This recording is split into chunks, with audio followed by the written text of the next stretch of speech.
Again for Division One will be Perkins, Sloan, Duarte, Rachal, and Francis Jr.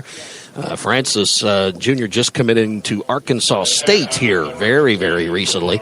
Mason Morales, and Morales committed to Wagner.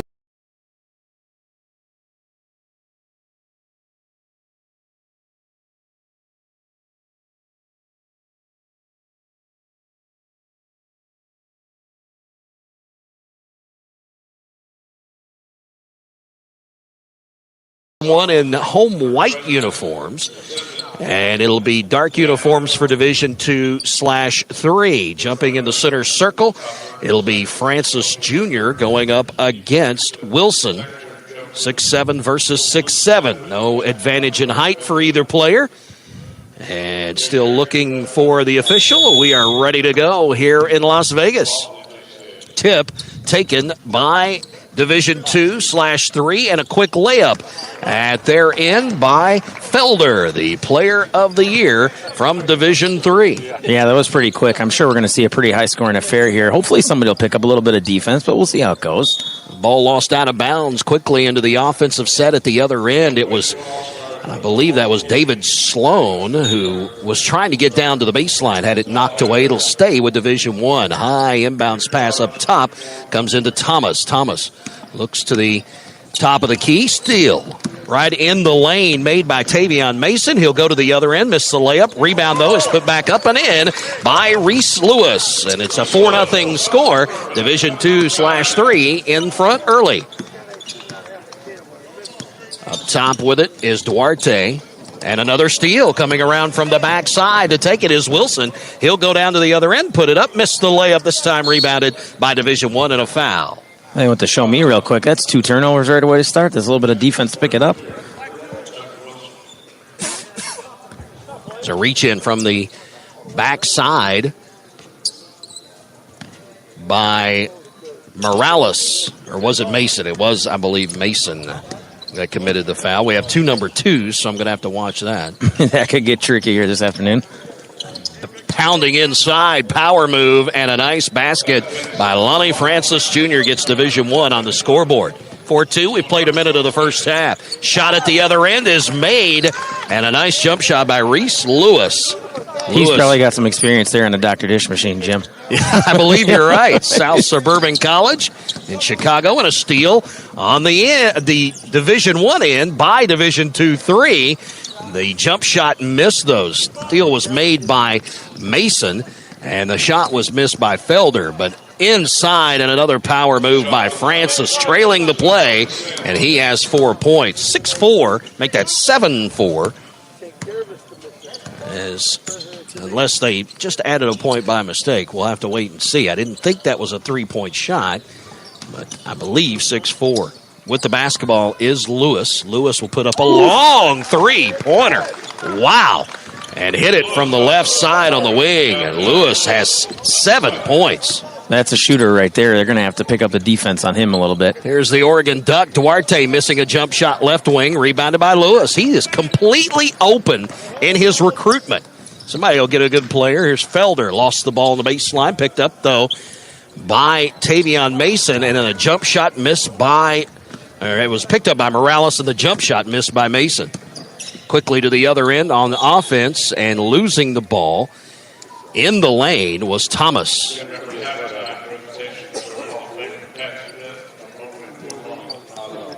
So the inbound coming from Division 1 underneath their own goal. And I believe, actually, that was Perkins that lost the ball from Southwestern Illinois. Nice pass by good finish.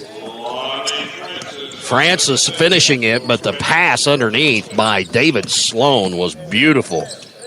Yeah, it was nice, too. Not a little one-on-one game. Came off of a couple of different screens there, so hopefully there might be a little bit of practicing that paid off before the game to kind of run a couple plays here and make it a little bit more than just your average all-star game. 10-6 your score, Division 2-3 with the ball and the lead by 4. Drive on the baseline and a foul underneath. We'll have to wait and see who the foul is on the drive.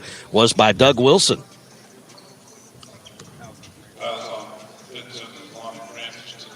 First foul on Lonnie Francis, the honorable mention All-American.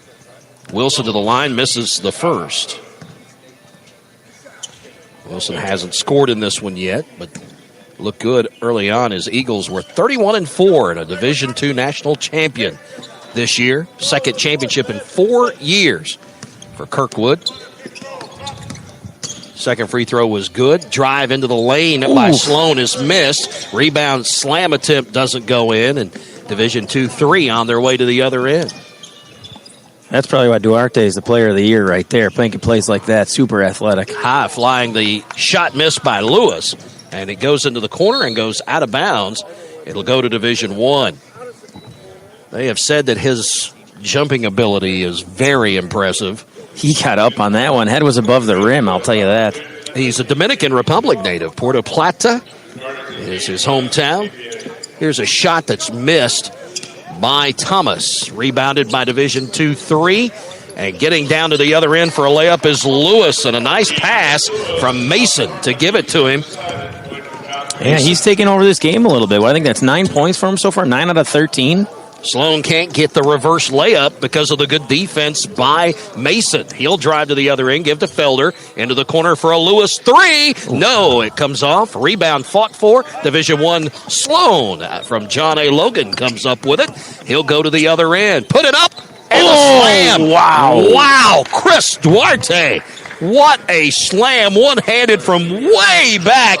Impossible to get that basketball, and he got it anyway. Lewis will get the little one-hander bank shot. It'll roll off the front of the rim. Thomas to the other end after rebounding. His shot blocked and thrown into the bench by Morales. Oh, that's not only a SportsCenter top 10, that's a number 1 right there, if I say so myself. Division I will be inbounding right under their own goal. You can see the athleticism from these guys on the floor. You can see them and their reasons why they're going to be playing major Division I college basketball. Turnaround jumper by Perkins is good. Perkins' first basket. Javante Perkins will be playing at St. Louis next year for Travis Ford. Here's a pick and drive into the lane. Shot blocked, though. And the foul is going to be called on Mason. Second foul on him, and substitutions coming in everywhere. A whole new wave of players coming in for both teams with 15-20 to go here in the first half. 13-10 your score. Division II-3 in the lead in this one.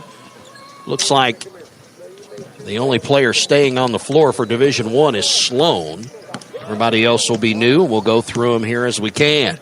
Sloan drives, almost has it stolen, going over to the side to Alondis Williams, and the ball knocked out of bounds. It'll stay with Division I. Quick hands that time by Suffolk County, Stephen Tynes, the Brentwood, New York product. First team All-American twice in his 2 years at Suffolk County.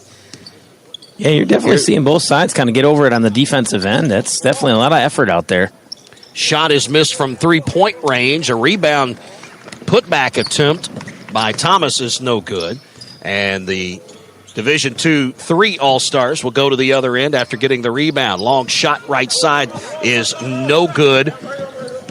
That's probably not the best shot you want to take coming on down the floor. For Joshua Winbush. And then losing the ball at the other end. Here is a drive and a layup that's good for Division II-3's Talik Williams from Lackawanna, Pennsylvania.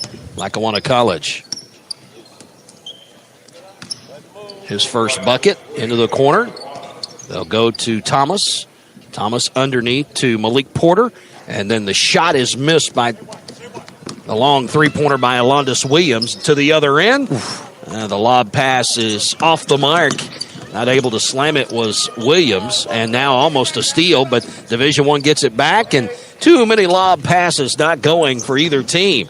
Chasing down the errant ball at the other end of the floor for Division II-3 is Tynes. He'll go into the corner to Buckley, and then a turnaround hook shot on the baseline that's no good, but a putback goes up and in, and that was Kevin Smith that put it back up and in, his first bucket of the day. Great follow-up on the offensive end there. Definitely following the shot. Awesome job. 17-10 with 13:35 to play in the first half. Division 2-3 with the lead.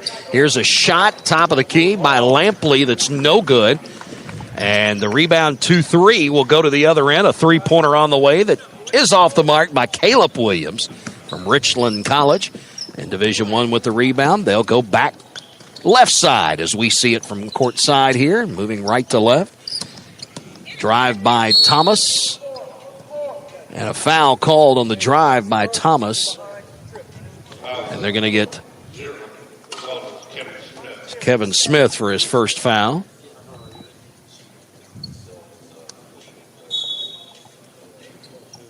Inbounds pass comes into Porter. Porter, the Southern Idaho native, goes right to the rim. He's fouled, and I believe they're going to get Winbush on the backside. They do. Winbush's first foul.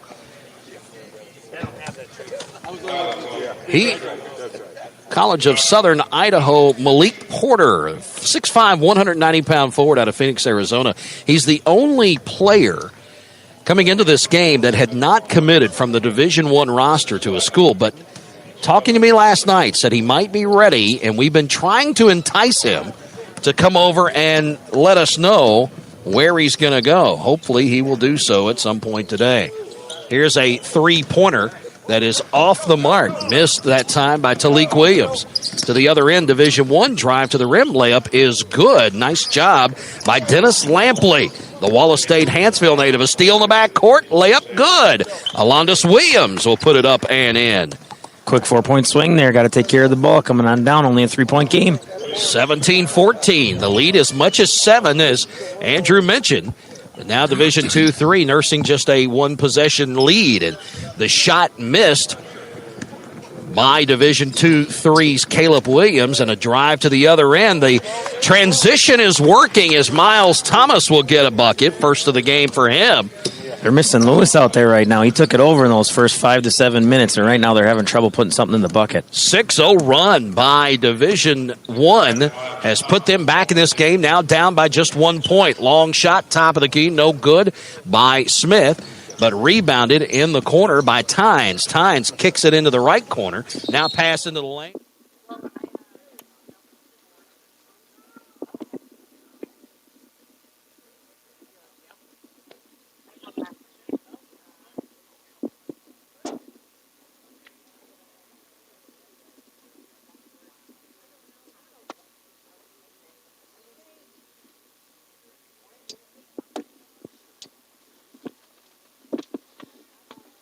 That's not good. Hold on, what's that?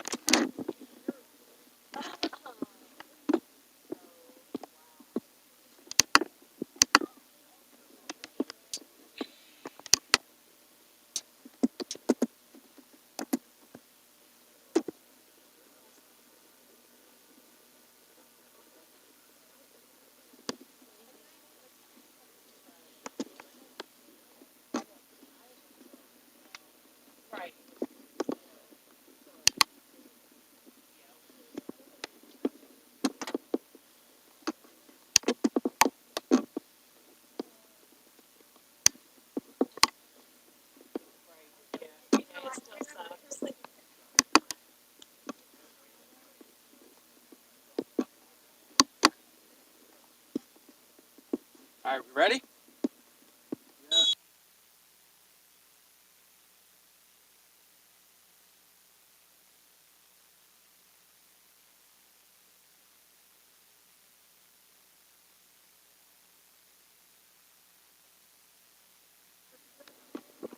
I want to go and put it into play first and 10. Welcome in to the broadcast, ladies and gentlemen. A little trouble getting set up here today, so unfortunately unable to bring you a pregame show. Matt Lipsack and Matt Emscher with you on CityView Sportscast, part of the iMedia1 network, as well as SMP Sports on Facebook and YouTube.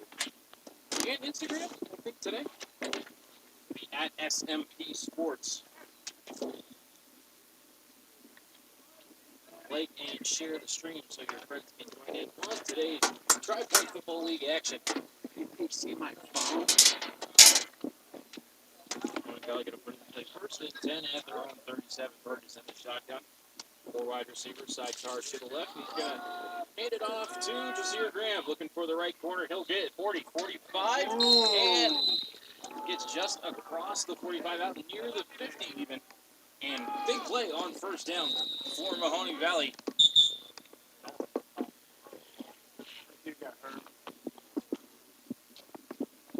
As we have a member of the Wolfpack shaken up on the first play. That is number 12, who I do not have on my roster.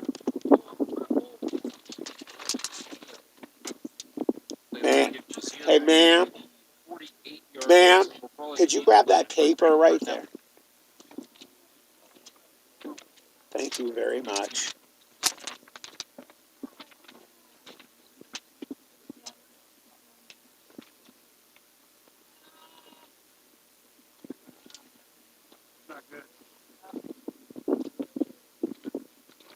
It's not good.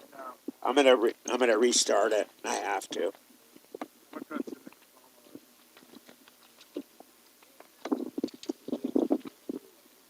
Oh, I know why. Shit. This will fix it right here. This is the problem.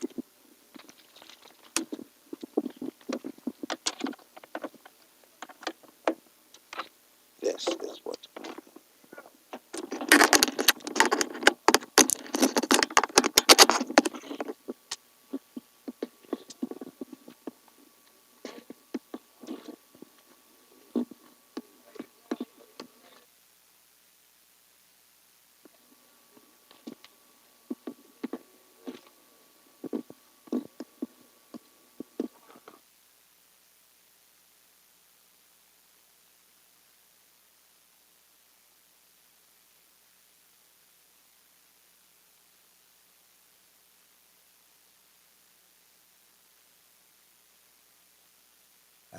Okay, we're good.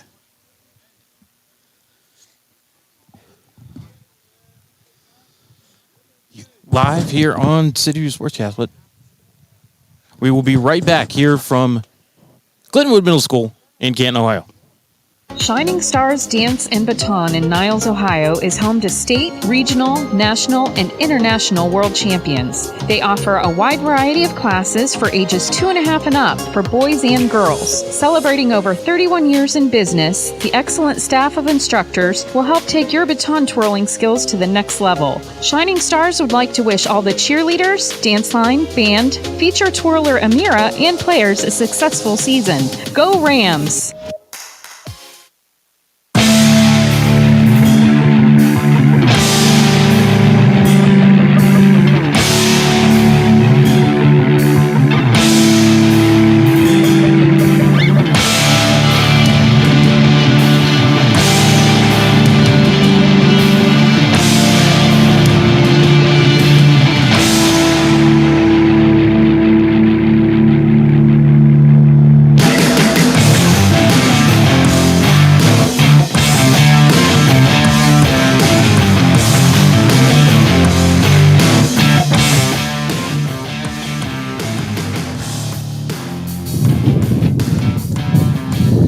Welcome into Glenwood Middle School here in Canton, Ohio, where today's Tri-Point Football League action will be between the Mahoning Valley Federals and the Stark County Wolfpack.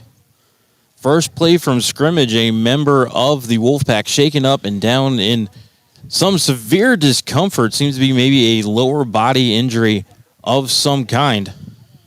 On the first play from scrimmage, Jazir Graham took a handoff, went around right tackle, and got about 10 yards for a first down. It'll be 1st and 10 for the Federals at their own 48-yard line when we resume action. Matt Lipsack and Matt Emch here with you on CityView Sportscast, part of the iMedia1 network and SMP Sports on Facebook, Instagram, and YouTube.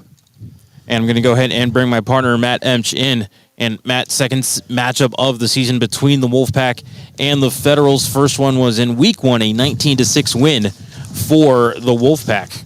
Yeah, it was not quite the outcome that the Feds, were hoping for. It was a tough-fought game. We saw some good things for them for the future, and we've seen them improve on those types of things that we weren't too happy about, and the coaches obviously weren't. But I think today you're going to see a different Federals team. Unfortunately, we're dealing with a player that's really hurt. I personally, of course, with all the surgeries I've had, 30, I don't like seeing these guys down, man. It's really heartbreaking and heart-wrenching. But if they get him up, they start playing the game, it's going to be a really good one.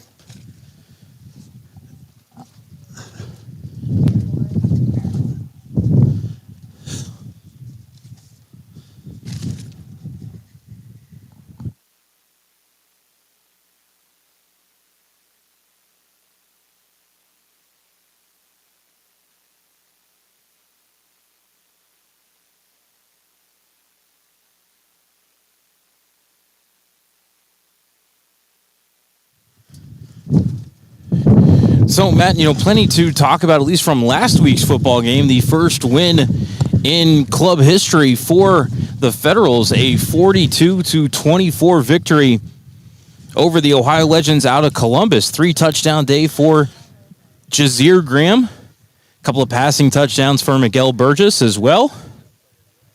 And, a game in which the Federals actually found themselves behind in the first 90 seconds of the fourth quarter, and then went on to score the last 20 points of the game. Yeah, it was really exciting. They've been fighting at the biting at the bit to get that first win. It's eluded them a number of times when they've played really hard. These guys, we have grown to love these players and, respect exactly what they're doing and how they're trying to become something very special in the Valley. And trust me when I tell you, there are the right people here. John Galbraith, the owner of the Federals, is doing a great job, and I know he won't mess around. He'll make sure that they get the right players and the right guys and the right attitude to turn this team into a championship squad. So, again, right now we've, first play of scrimmage, number 12 for the Wolfpack, shaken up on the play is... He's conscious he's on his back. He's got movement. Just seems to be some kind of lower body injury as both teams are going to huddle around him to say a quick prayer right now. And Matt, why don't we go ahead and step aside while they get this sorted out here on the field. You're listening to CityView Sportscast and the Klinger Trailer Mahoning Valley Federals Game of the Week. Drop-down rampless motorcycle trailers. The rampless feature drops the trailer bed to street level, reducing the risk of damage from falling off of a ramp. Klinger Trailer also manufactures enclosed drop-down trailers for one or two motorcycles, snowmobiles, or jet skis. Our smallest American-made trailers can haul 3,500 pounds and are available in a variety of colors. Would anybody know what's wrong with him? Are available at 219-200-2136 to help you build your new trailer today. And remember, you'll only have to ever purchase one Klinger. Oh, that's horrible. Are you tired of settling for mediocre wings at sky-high prices? Belleria Niles has some of the best wing prices in Trumbull County, with 12 wings for $10 with over 15 flavors to choose from. What'd you say? Mention this show, Just Football with Matt Emsch, with your order and receive a free cheese puff until January 31st. Belleria at 602 Robbins Avenue, Niles, Ohio. 330-544-FOOD. That's 330-544-FOOD. Belleria, we sell taste one bite at a time. Do you crave mysteries? From high school to the pros and everything in between, you're listening to CityView Sportscast, part of the iMedia1 network. Plunge into the deep, dark abyss of wonder. A YouTube channel that dives into the unexplained, the supernatural, eyewitness reports, and more. The real question is, can you handle the truth? Simply search What Looks Beneath on YouTube. I'm sure there's a way. If you think you're brave enough. In the Valley, football is king, and the Mahoning Valley Federals are looking to build the 2024 roster with talent forged in this area to compete for a Tri-Point Football League championship. If you're 18 and older and looking to return to the gridiron, call General Manager John Galbraith at 330-540-1099 or visit the team on Facebook at Mahoning Valley Federals Developmental Football. The Mahoning Valley Federals, honoring the football tradition in the Valley.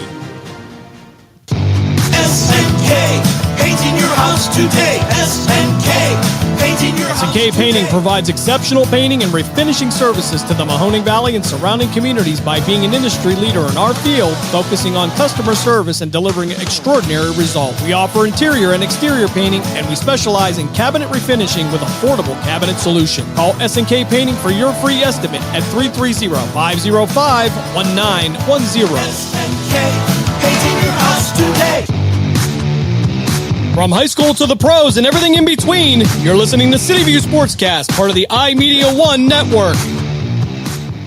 During the fall and winter, grilling season never ends, and Gessler Propane is your local supplier. Then make sure you get your hard-earned money's worth. Why go to gas exchanges to pay higher prices for tanks not filled to capacity? Gessler Propane makes sure you're prepared for year-round grilling with 100% filled tanks at a reasonable cost. See Bob Monday through Friday, 10 to 4, and Saturday, 9 to 3 at Gessler Propane, 702 Youngstown Poland Road, Struthers, or call 330-755-9119. Gessler Propane. They got gas. From high school to the pros and everything in between, you're listening to CityView Sportscast, part of the iMedia1 network.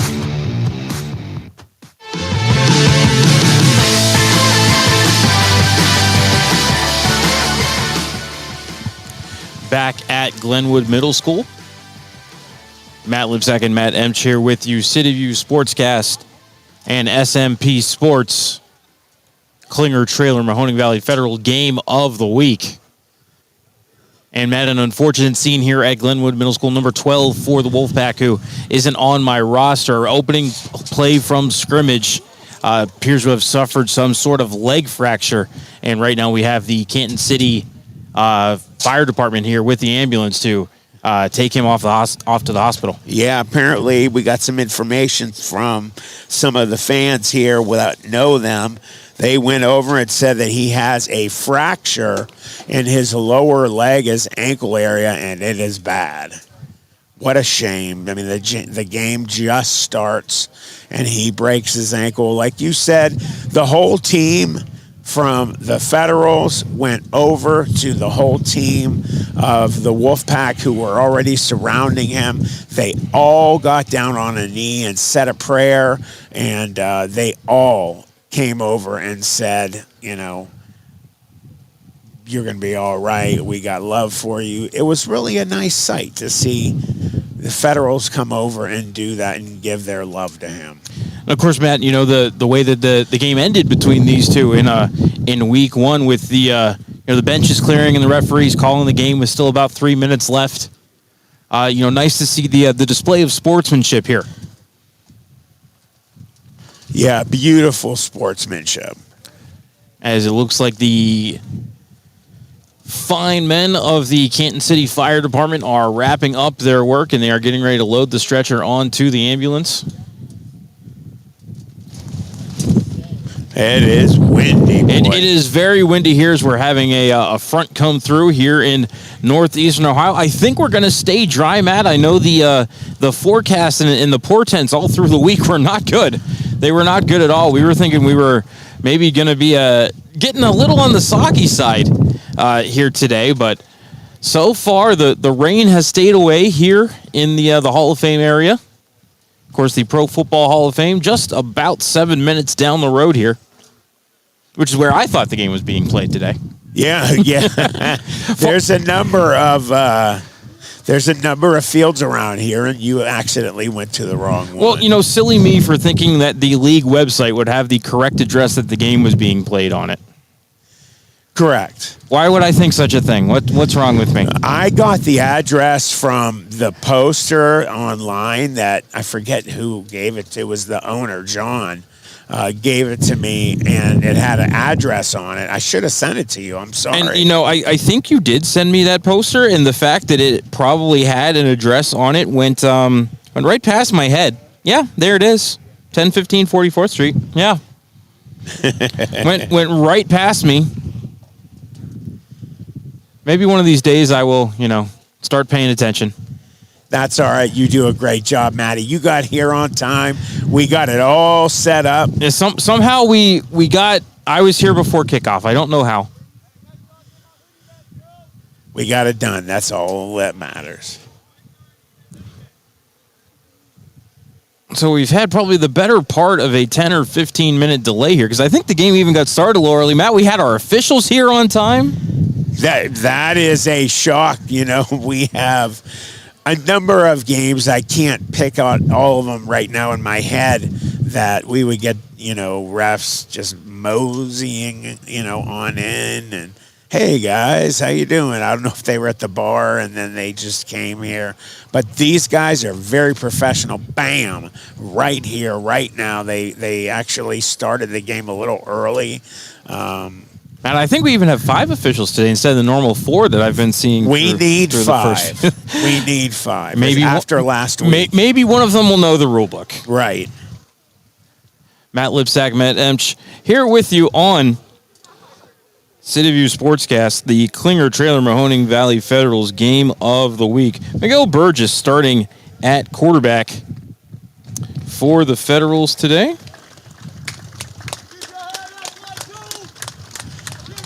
Everybody clapping.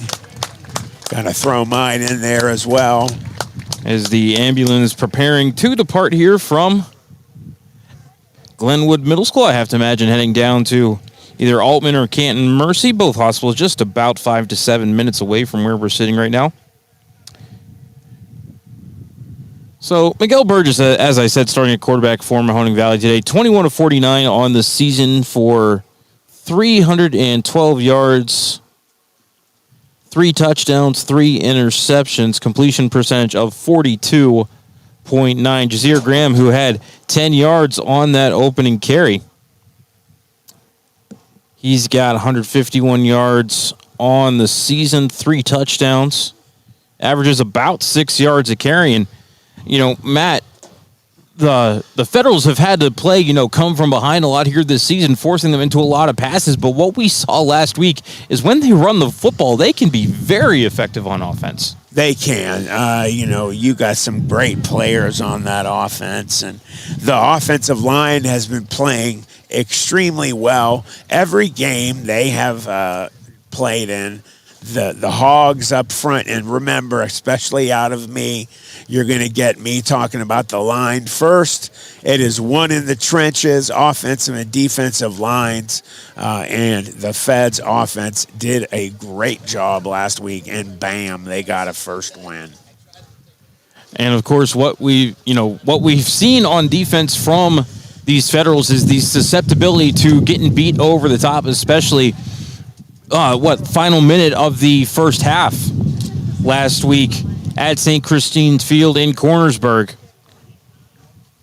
That saw I think it was a 40-yard pass play with about 5 seconds left in the first half. Just one man beat 2 over the top down the near sideline for a touchdown to really bring the Ohio Legends back into that football game. And that, as you said, has been one of the weaknesses of the Federals, is that long pass. They have gotten beat numerous times. Do you have, being the stat man, how many times they've gotten beat long? No, I don't have any. I don't think I have. Put you on the spot. I don't think I have defensive stats as number of passes over 20 yards or anything like that. But if I had to make a guess, I would say 2 or 3 a game at least thus far. Yeah, and last week there was, good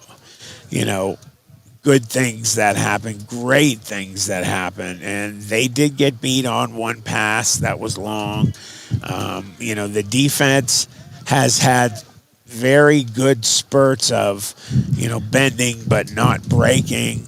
But there have been other moments, obviously, that they have broke. And if they can just get like they were when they've been against the goal line, back against the wall, so to speak, they will start to play better. If they can keep them out there, that's great practice. And like we said, they've been playing much, much better.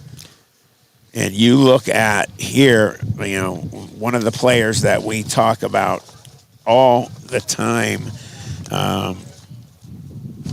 is number 8 out of Glenville High School. Who am I talking about? George Freeman. George Freeman is just a monster and a beast. And you got Pringle on the other side of him. They have been unstoppable. The defense has been phenomenal. Last week they were double teaming, in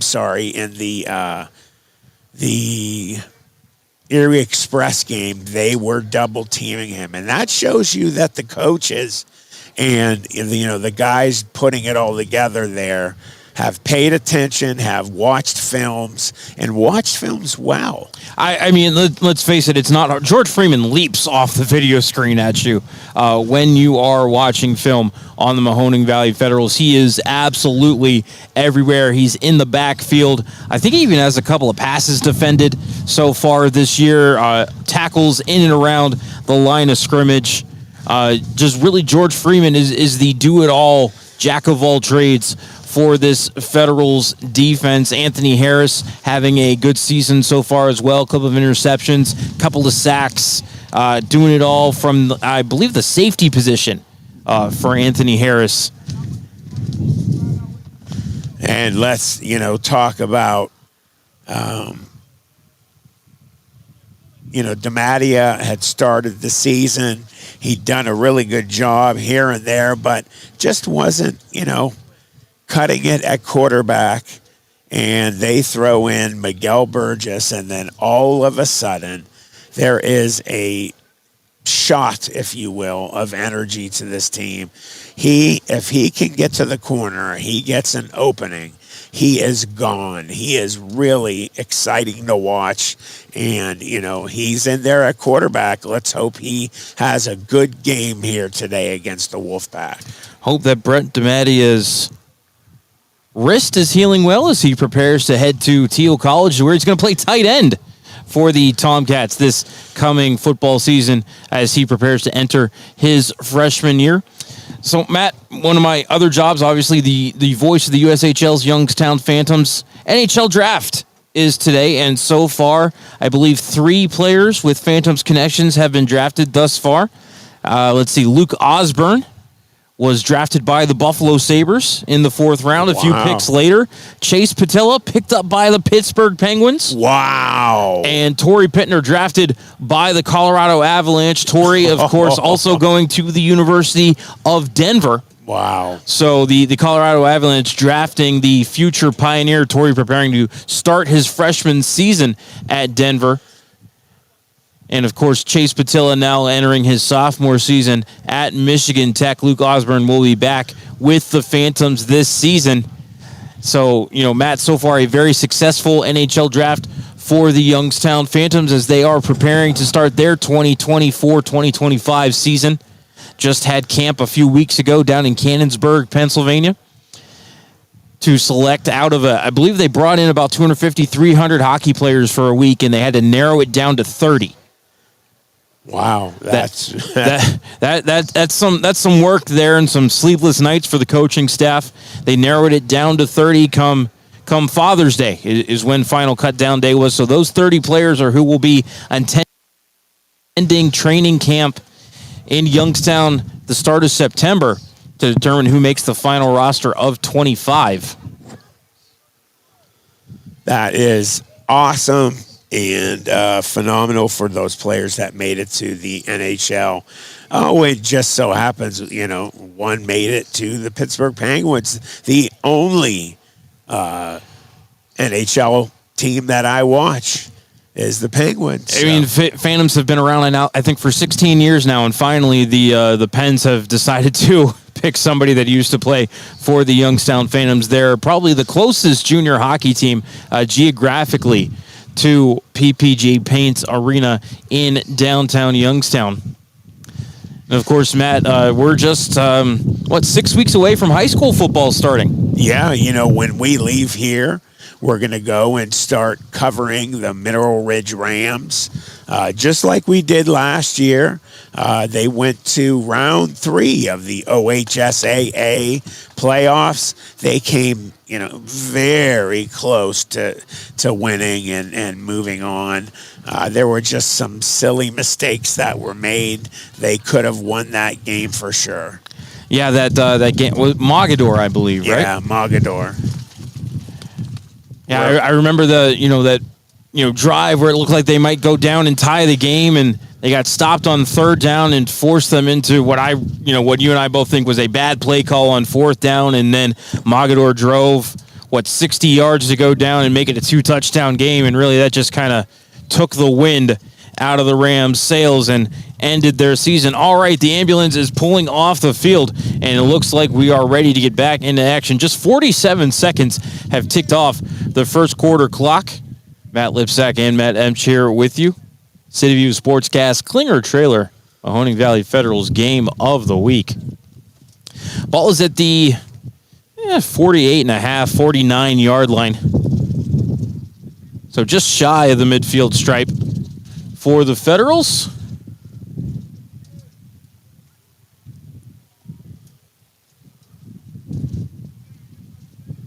So no Federals on the field there in a huddle on the other side. We'll be getting to it real quick. Well, at least we have a scoreboard, Matty. What do you got for us, Matt? Hey, yeah, I thought you were giving us a scoreboard report, but yeah, it is nice to have a clock for a road game. Of course, St. Christine's Field in Youngstown does have a clock. Very nice to be able to give you time and quarter. Where were we? Oh, that's right. We were down in Midvale for the Tuscarawas County Warriors. That's what it was. All right. Back to action. 1st and 10.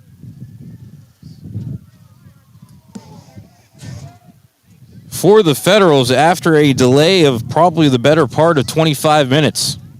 And really sad that he was hurt that bad.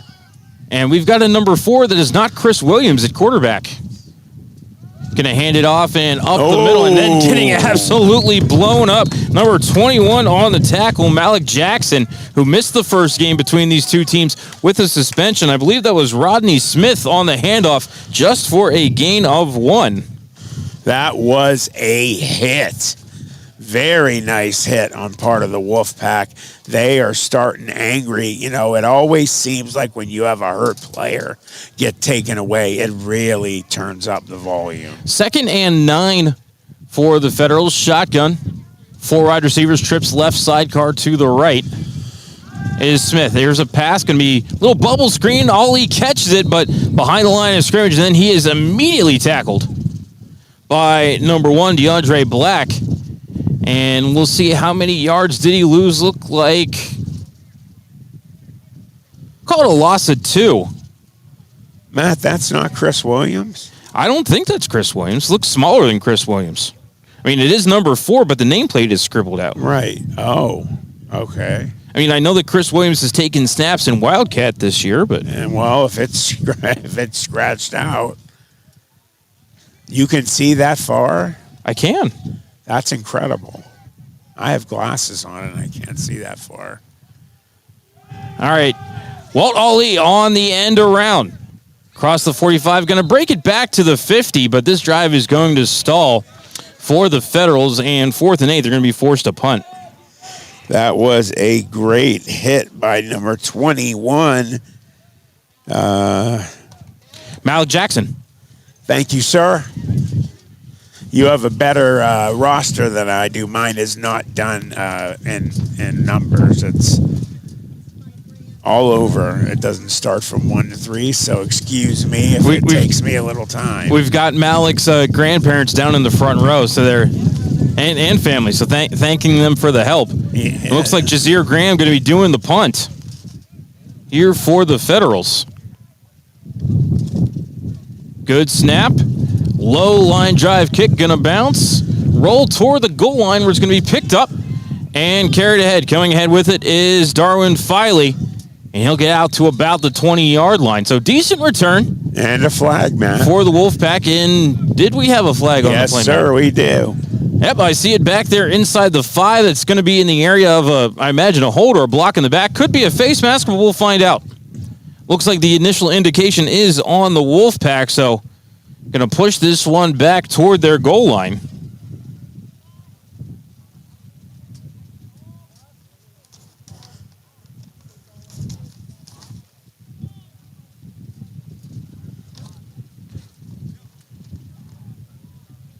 Chain gang moving very slowly. Of course, you and I are at a severe angle here. I'm setting up at the far 35-yard line from where the Wolfpack are heading here in the first quarter. And we're also not very high, Matt. Bleachers only about 10 rows high. Yeah, but you know what? We're high enough that we can get it done. And, Matt, looks like they're putting this one down at the 5-yard line.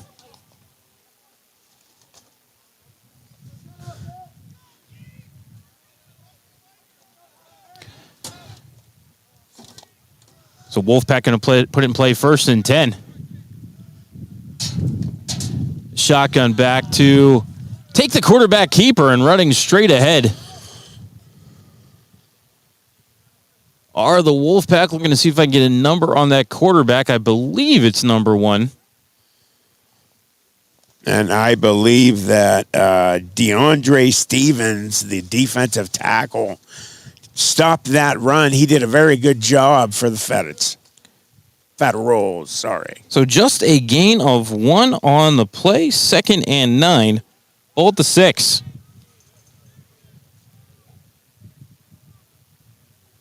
Shotgun 4 wide receivers for the Wolfpack.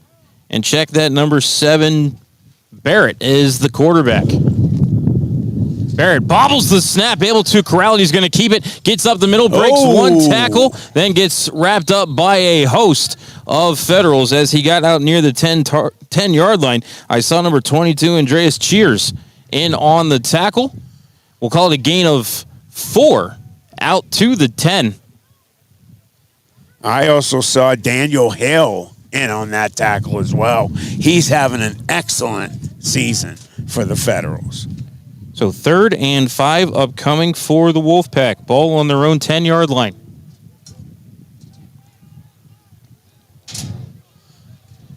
Shotgun 4 wide receivers for Barrett.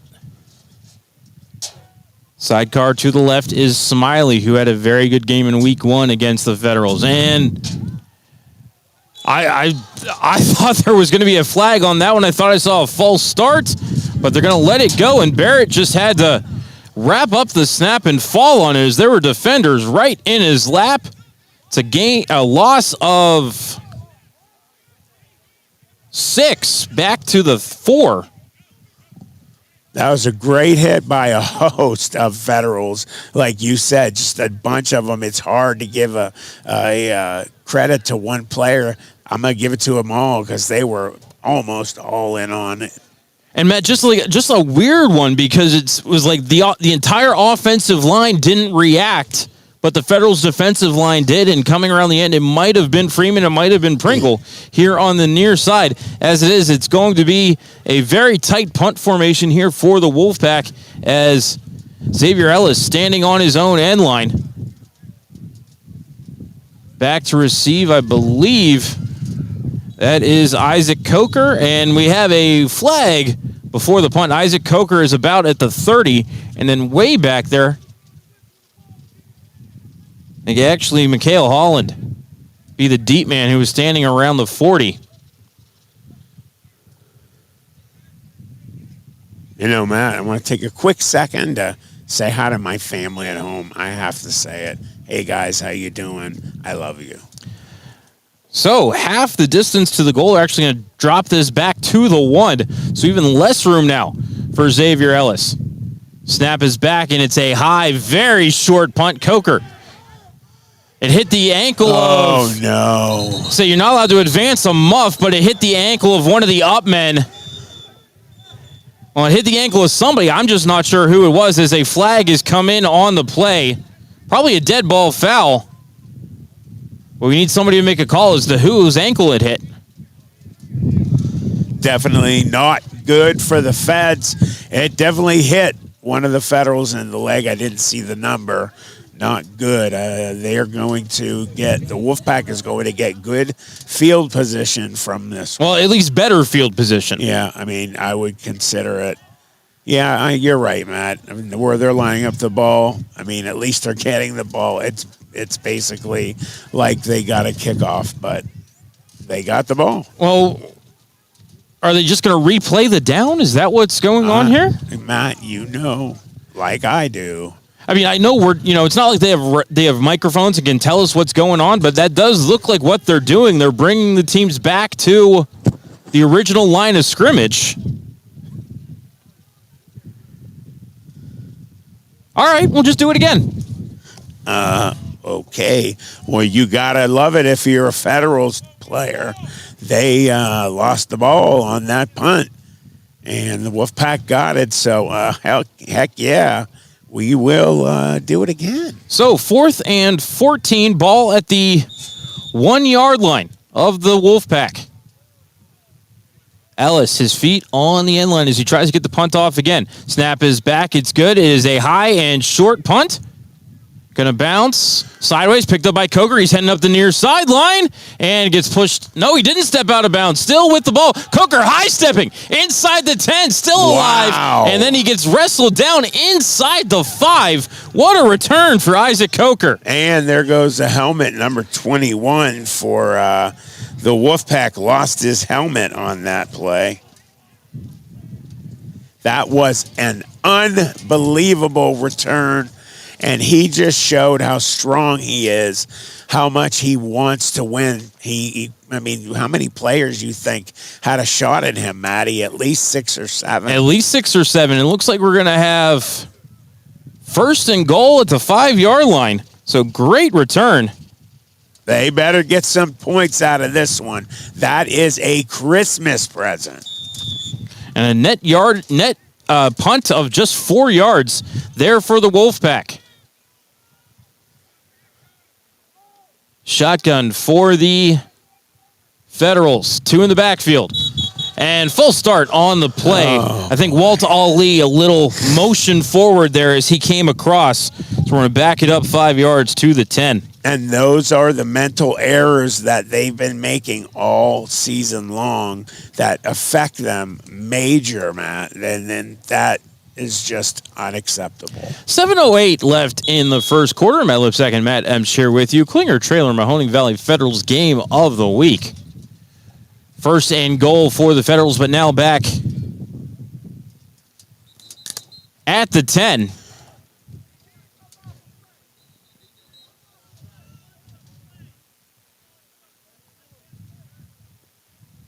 Officials stop the clock.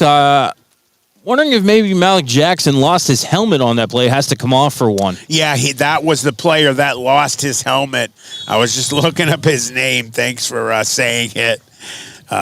He definitely has to come out one play. Shotgun sidecar to the right is Royster. Like 3 tight ends on the field for the Federals.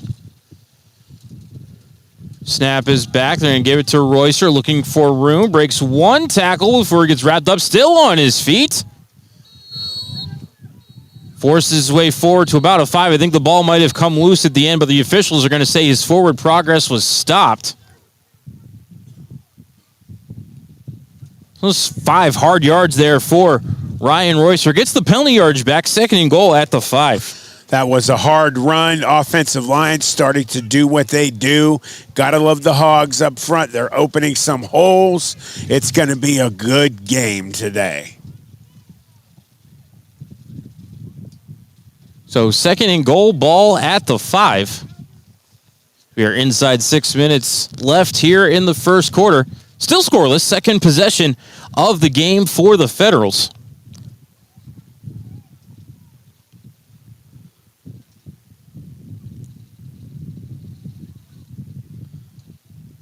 Shotgun, single, sidecar, double tight ends for the Federals.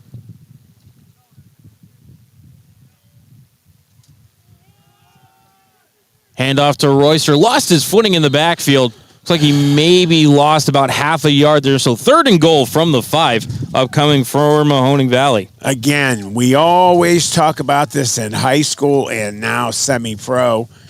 Don't worry about getting it in the end zone. Worry about those first downs. You get those fresh sets of downs. That's what's important. They got to get this first down. 3rd and goal. Can't get a first down. My bad. I was in the hospital for 3 days. Cut me some slack. Can you see? Am I in your way? No, not right now. Okay, there we go. I'll take a step to the left as timeout on the field. Timeout Mahoning Valley will take it with them. 4:45 left in the first, 3rd and goal for the Federals on the other side of this timeout. You are listening to the Klinger Trailer Mahoning Valley Federals game of the week. Klinger Trailer is your home for drop-down rampless motorcycle trailers. The rampless feature drops the trailer bed to street level, reducing the risk of damage from falling off of a ramp. Klinger Trailer also manufactures enclosed drop-down trailers for 1 or 2 motorcycles, snowmobiles, or jet skis. Our smallest American-made trailers can haul 3,500 pounds and are available in a variety of colors. Klinger Trailer design specialists are available at 219-200-2136 to help you build your new trailer today. And remember, you'll only have to ever purchase one Klinger. Klinger Trailer is your home for drop-down ramp. Klinger Trailer is your home for drop-down rampless motorcycle trailers. The rampless feature drops the trailer bed to street level, reducing the risk. Back at Glenwood Middle School, 4:40 and moving in the first quarter. 3rd and goal for the Federals, ball just outside the 5-yard line. 4 wide receivers, Ali comes in motion. Rolling to the right, throwing right, just past the outstretched arms of Ali and incomplete. It will be 4th and goal. Oh, boy. Let me tell you something. It's 3rd and 1. Why are you throwing the ball? Get your offensive lines butts down low and get it from the run. So 4th and goal, ball at the 5. Closing in on 4 minutes left in this first quarter. And Matt, the Federals, no kicker on the roster. They're going to go for the touchdown here. Well, you know, they always do this. Hopefully they can get that first down. I'm sorry. I just said it again. It's stuck in my head, everybody. Oh, my God. Shotgun. 4 wide receivers. Back to passing right, throwing right. Looking for the slant and broken up. And that was Malik Jackson getting the hand in there. Pass was intended for Walt Ali at the goal line. Triple coverage, but falls incomplete, and we'll have a turnover on downs. Malik Jackson, number 21, has had a heck of a game already. His family sitting in front of us, and they are just loving it. In on almost every play on defense so far.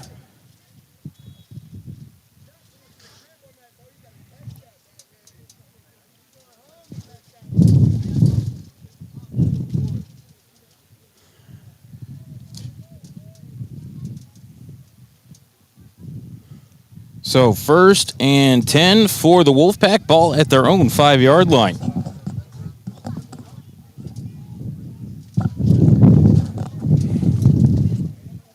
Lots of wind here at Glenwood Middle School. Very windy. I'm glad it's to my back. I can, cover it so we're not getting the wind noise in our mics. Well, as it does, that says, Ball's on the carpet off the snap, and did the Federals jump on it? I think they did.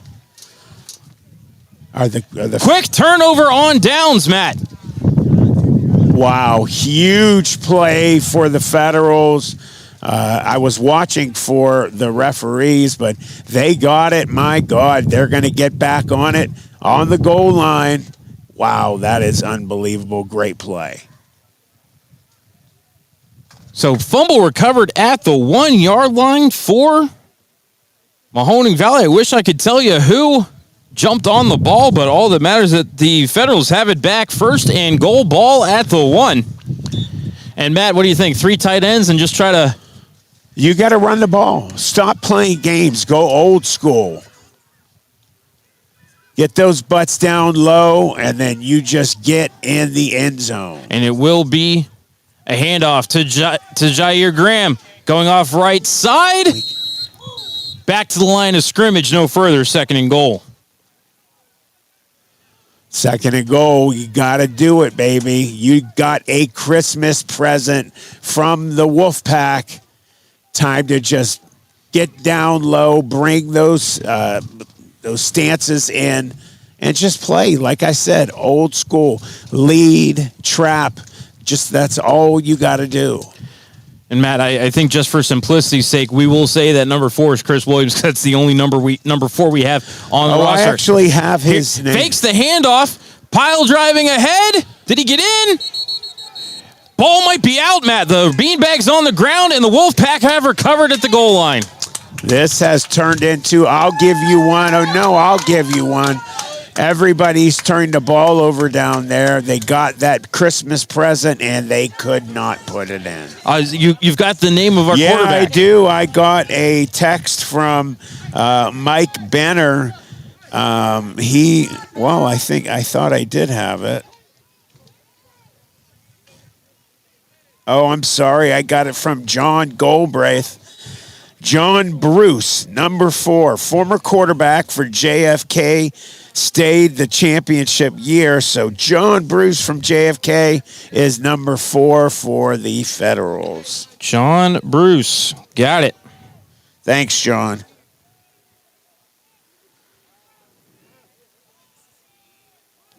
So 1st and 10 for the Wolfpack, ball at their own 1-yard line.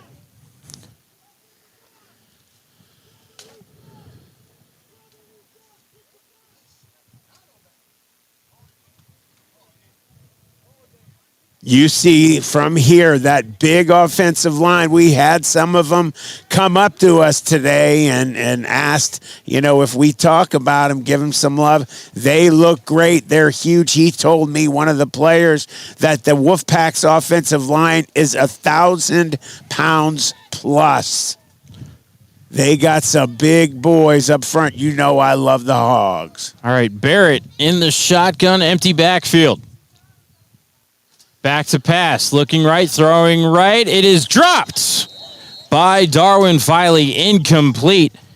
And, Matt, he had some room to work with in the flat there at the 5-yard line. Yeah, he had some room, and so did the receiver. If he would have caught it, he would have taken off and got some yards there. So 2nd and 10 upcoming, ball at the 1-yard line for the Wolfpack. Starting deep in their own territory once again. Their opening drive started at the 5. They got pushed backwards. But Mahoning Valley unable to take advantage of a poor punt and then a turnover. Good job by the defense.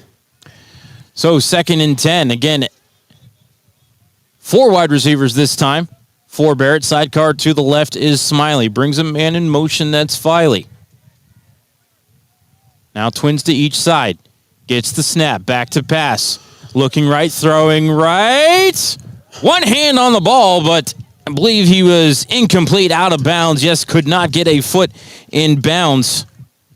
No, he didn't get it in. Sometimes don't try to be pretty. Get your feet where they need to be. Put 2 hands up and catch that ball. I believe that was Janiak Stateman. Hauling that one in with one hand was a nice catch, but unfortunately could not get the requisite digit inbound. So 3rd and 10. Well, they've got 4th down up on the down marker. I've only got 3rd, Matt. Yeah, I thought it was 3rd, too. We've seen a lot of changing of that as we've gone through the season. Refs are, all I have to say is it's semi-pro. They're going to stop the clock. It's 3rd down. Yeah, I agree. 3rd down, guys. It is not 4th down. It's 3rd down. Xavier Ellis is back to punt. Wow. Because they've run 2 passes, right? Yes. Okay. I don't know is that what they're talking about? I would, I have to think that they stopped the clock for a reason, but they haven't changed It's 3rd down. All right, Ellis back to punt. That's time running down here in the first quarter. They may just let this go. No, Ellis going to get the snap off and gets off a nice punt. This one out near the 50 and is going to roll out of bounds at the 45-yard line. So a very nice punt, but Matt, by our math, they punted on 3rd down as we hit the end of the first quarter. And at the end of the first quarter, we are scoreless. between the Mahoning Valley Federals and the Stark County Wolfpack. We're going to go ahead and step aside for a timeout here on the Klinger Trailer Mahoning Valley Federal Game of the Week.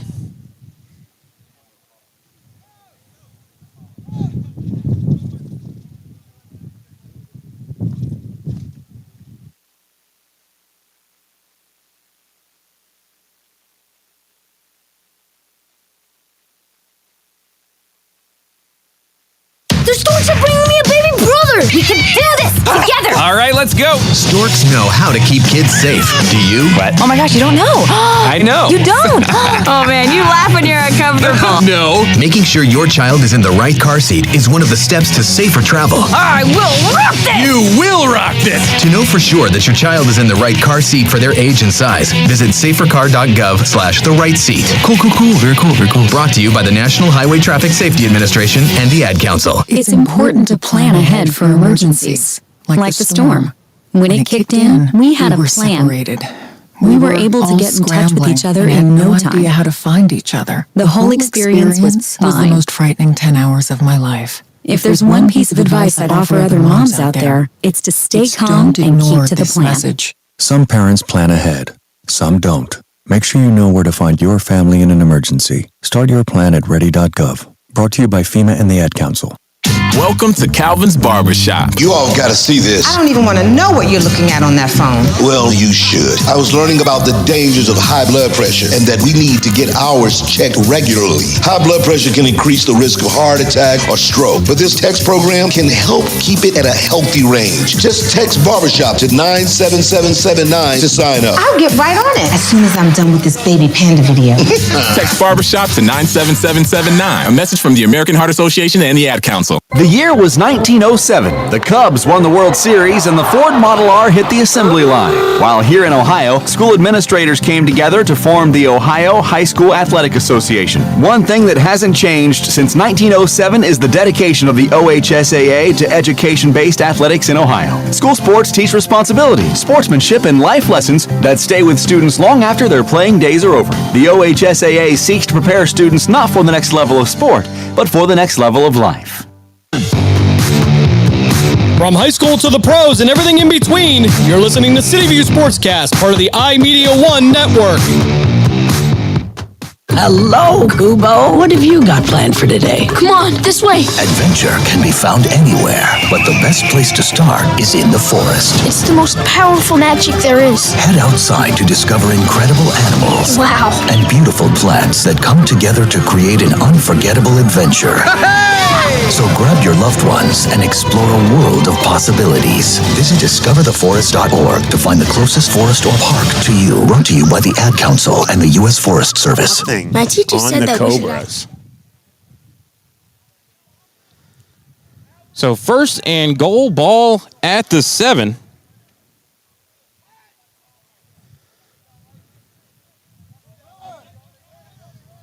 Shotgun. 2 in the backfield. You're going to hand it off to Graham. Gets through a hole. Push the pile forward for 1 or 2. For his forward progress is stopped. Yeah, he got hit by the whole team of defense, actually. They were all in on that. That was a host of Wolfpack players on the tackle. And we'll say that Jazeer got back to the line of scrimmage, so second and goal. Ball at the 7, maybe the 8. Here's the snap again. And Bruce is going to keep it. Got through a hole off left guard. Gain of 1 up to the 6, 3rd and goal.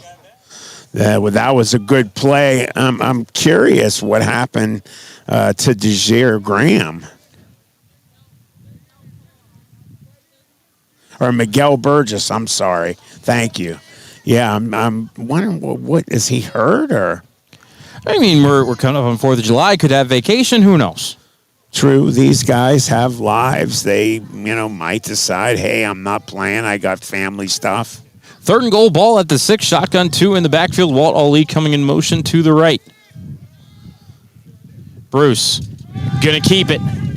Quarterback draw, but cutting through and getting the hit in the backfield. Rural Dickerson. No gain on the play. It'll be 4th and goal. Yeah, Dickerson had a great play there. He really read that well. Federals try to run the quarterback sweep to the left.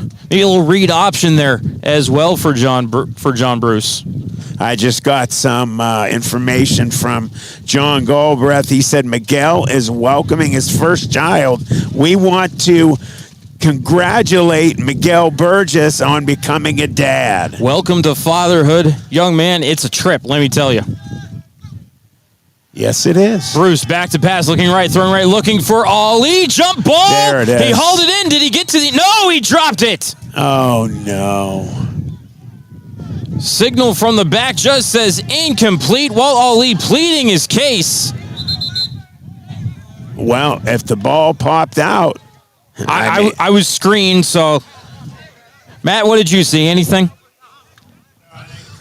Nope, Matt didn't see anything either. All right, so we're going to say pass incomplete at the goal line, and the Wolfpack defense holds once more.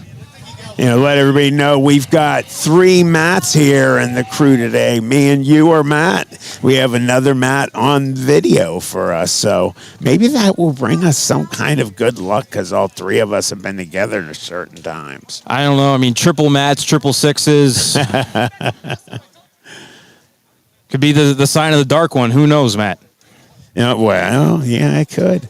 So 1st and 10 for the Wolfpack. Miserable starting field position again inside their own 10. All 3 drives have started inside their own 10. Barrett in the shotgun, 4 wide receivers. Sidecar to the left. Believe that is Smiley. Barrett back to pass, looking left, throwing left, overthrows the intended target, and very mad at himself for not picking that off. Yeah, we've seen that a few times. Marshall Mays for the Federals, but incomplete 2nd and 10. He should have intercepted that. He's killing himself over it. You got to forget it. You got to move on to the next play. Leave that play behind. You got to have a short memory when you play ball. So 2nd and 10, ball inside their own 10, maybe the 7, as the wind picks up here at Glenwood Middle School. Wind is absolutely nuts. Shotgun, 4 wide receivers again, sidecar to the right. Barrett on the handoff to Smiley, almost lost it on the exchange. He's going to get it back to the line of scrimmage and no further in there on the tackle. I see Stevens, I see Stout, and I did see Anthony Harris. So. Yeah, I was just going to say Anthony Harris was definitely it on that tackle.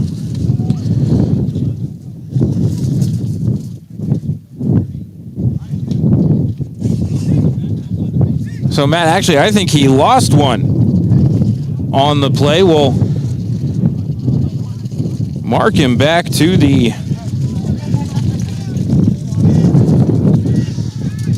about the 5-yard line. We'll call it 3rd and 11, maybe a long 11. We'll call it 3rd and 12. Barrett in the shotgun. Back to pass, looking left, escapes the pressure, steps up, finds the man, complete. Finally ahead, 35-40, 45-50. 30, 20, 10, 5, hold down just before the goal line. Great hustle by Mays, but Matt, the long ball beats the Federals again.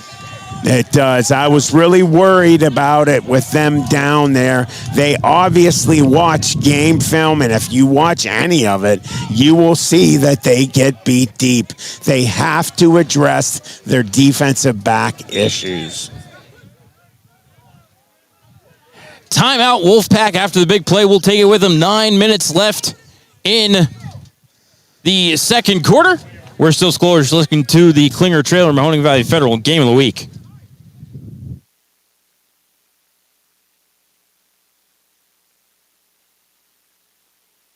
Athletics, located in Niles, was established in 2019 to serve the fitness needs of Trumbull and Mahoning counties. They offer cross-training, HIIT, spinning, open gym, and coach classes with certified trainers. Owners Bob Musali and Dennis Arrow invite you to schedule a visit or call 330-422-8755 for membership options. You can check out their website at www.steeltownathletics.com. Join today. Steeltown Athletics, built stronger. You're wrong. Back at Glenwood Middle School, 1st and goal for the Wolfpack after the 94-yard pass play down to the 1. Barrett in the shotgun. Smiley sidecar to the right. Handoff. Smiley up the middle. Freeman trying to haul him down.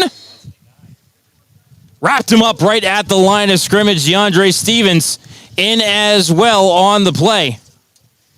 2nd and goal.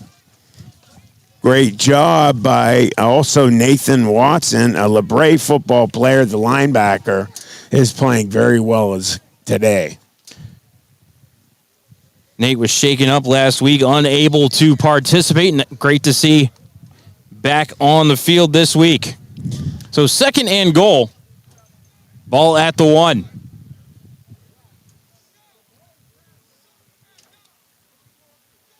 Shotgun. Double tight end, 2 wide receivers. Barrett back to pass, throwing the fade, picked the wrong shoulder. Was looking for Treon Vance. That falls incomplete, 3rd and goal. Good job again. We've seen the Federals bend but not break numerous times this season, but we've also saw them break. So if they can keep them out, man, that is a great job. So 3rd and goal upcoming, ball at the 1 for the Stark County Wolfpack. Their 3rd drive of the game, their first foray into Federals territory. That offensive line is huge. 1,000 pounds, I was told. Talked to some of the players before the game. A bunch of good guys. Barrett in the shotgun. Empty backfield. Gets the pass. No, check that. Handed off to Magnum. Blowing through to break up the play in the backfield. Matt, there is that man again. Guess George Freeman. George Freeman, defensive end out of Glenville High School in Cleveland. They have only popped out a Heisman Trophy winner and many, many Buckeyes who have made their way to the NFL over the years. And the Wolfpack are going to burn their 2nd timeout. Matt will take it with them. 7:40 left in the 2nd quarter. 4th and goal upcoming. You're listening to the Klinger Trailer Mahoning Valley Federal Game of the Week. Do you feel there's more to reality than meets the eye? From Bigfoot and the paranormal to Atlantis and the Men in Black, there's so much we don't understand. Welcome to The In-Between, a YouTube channel for the strange and unexplained. I'm Carol Ann. Join me as we uncover evidence and tell the stories others won't. To find us, go to YouTube and search The In-Between Tales. The In-Between, your adventure into the unknown starts here. Back at Glenwood Middle School here in Canton, Ohio. Matt Lipsack and Matt Emch here with you. 7:35 left in the 2nd quarter. 4th and goal upcoming for the Wolfpack. 95-yard play down to the 1. Federals defense needs to hold one more time. Barrett in the shotgun. 4 wide receivers. Sidecar to the left is Magnum. Man goes in motion. Barrett back to pass, looking right, throwing right. Incomplete. Almost picked off. Almost threw it right into the belly of a Federals defender. And the Federals defense holds. You know, Matt, if he could have held on to that, he had a knee down in the end zone. That's a touchback. You get the ball at the 20 instead of the 2. Yep. But the defense holds for the Federals, but they have 98 yards to go. You know, Matt, we've watched them do it one time I can think of. And that Mike Benner sent me a message saying we also have Jim Moody at 160 pounds playing center, starting center. He isn't there today. He's up against the 340-pound defensive tackle, that center that's playing. It's 160. He's got a job on him today. Absolutely. You know, Matt, that Federals defense held on 2 runs and 2 passes there on that sequence. Got a quick Cobra score. Bobcats 14. Cobras nothing. 2:04 in the first. We've seen the Cobras fall behind this year a couple of times, only to come storming back. Yeah, they played the Erie Express, who we saw, and they laid the wood on them. Erie Express playing extremely well, being undefeated right now. So Bruce in the shotgun in his own end zone. 4 wide receivers, sidecar to the right. Going to hand it off, and going up the middle is Jazeer Graham. Gets to the line of scrimmage, and no further. It'll be 2nd and 10. Definitely in a dangerous area. They've got to get the ball out of there. Got to be safe, though. They know, I hope, that they've got a fumble problem. They better be holding on that ball like it's their baby. 2nd and 10, maybe 2nd and 10 and a half, as it looks like the down marker is not lined up with the first down chain. Shotgun, 4 wide receivers. Sidecar to the left, I believe, is Royster for Bruce in the shotgun. Almost over his head. Said he's going to pitch it looking for Graham. Graham just going to let the ball roll out of bounds for a safety. Wow, what is he doing? What is he doing? Why would he just stare at the ball? I mean, I guess I can understand, okay, if I don't do something, it's... Yeah, no, Matt, I got nothing. I think...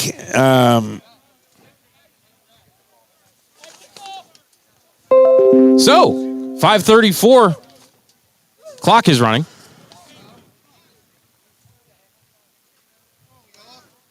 Clock is still running. That's hilarious. Still running. They want it to be over.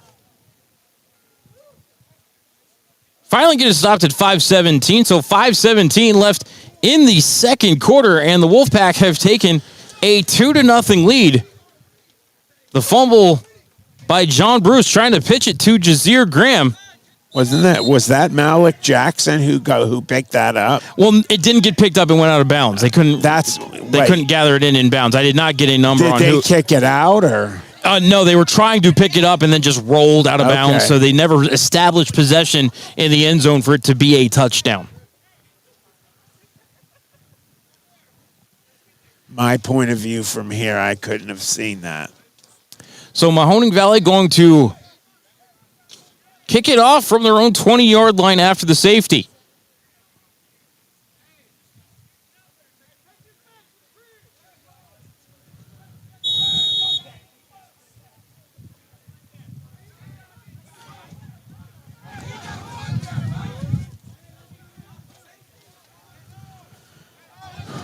And Matt, I see number 13 in white. Is that Brent Tamatia going to kick this off for us?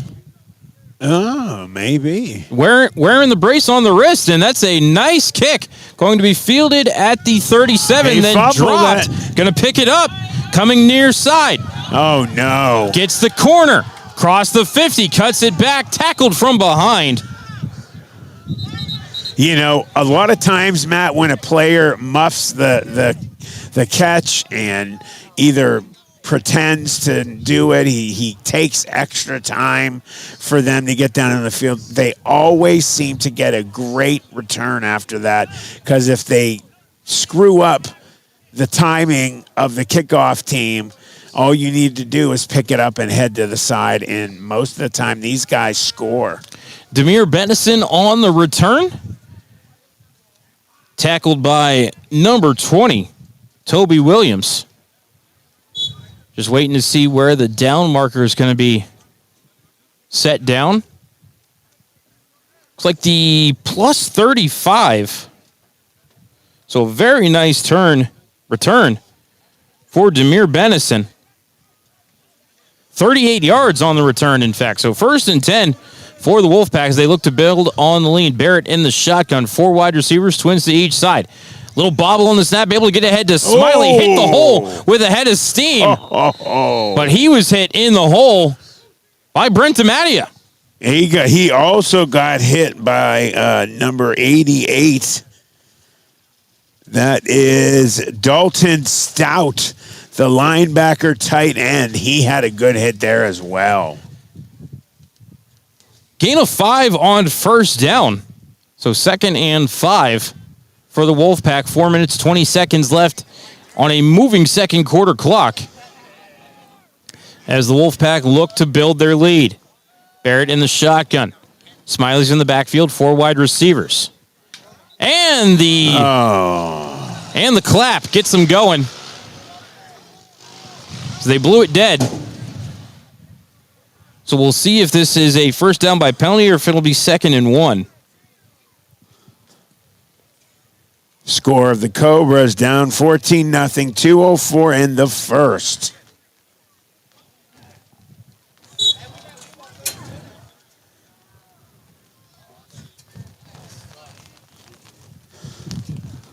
So, Matt, it is going to be just short of the first down as the rain has started to fall here at Glenwood Middle School.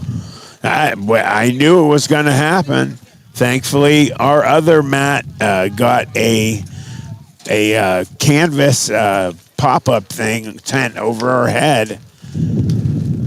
Barrett hands it off to Smiley up the middle, gets the first down, gets popped in the hole again, hit from behind by Walt Ali as well as he pinballed around there in the pile.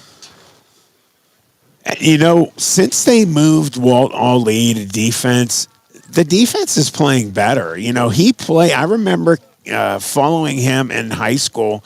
Me and my ex-partner, Tim Continenza, we saw him numerous times his senior year. He played all sides of the ball. He started everywhere, all three phases, and he was amazing. He's helping the defense. We'll call it a gain of 5. Needed 1, so 1st and 10, ball at the plus 21 for the Wolfpack. Shotgun, 4 wide receivers, Magnum sidecar to the right. Coming in motion is Lyon. Barrett back to pass. Looking right, throwing right, looking for the end zone. Touchdown! Oh, man, great throw. Hauling it in, Treon Vance. Are they calling it? Or they're going to say he dropped it. He dropped it. Or he caught it out of bounds, one or the other, can't tell, but we got the no catch sign from the defensive back. Who was that, Matt? Who covered him? That was Zacchaeus Warfield, number 12. Great job. He did get beat, but the ball popped out, so... Matt, I'm going to argue with you there. He did not get beat. He mistimed his jump. Probably could have broken that one up easily. But mistimed his jump. That means he got beat. Semantics. 2nd and 10. Ball at the 21-yard line. Barrett in the shotgun. 4 wide receivers, twins to each side. Hands it off to Magnum up the middle. Big hole.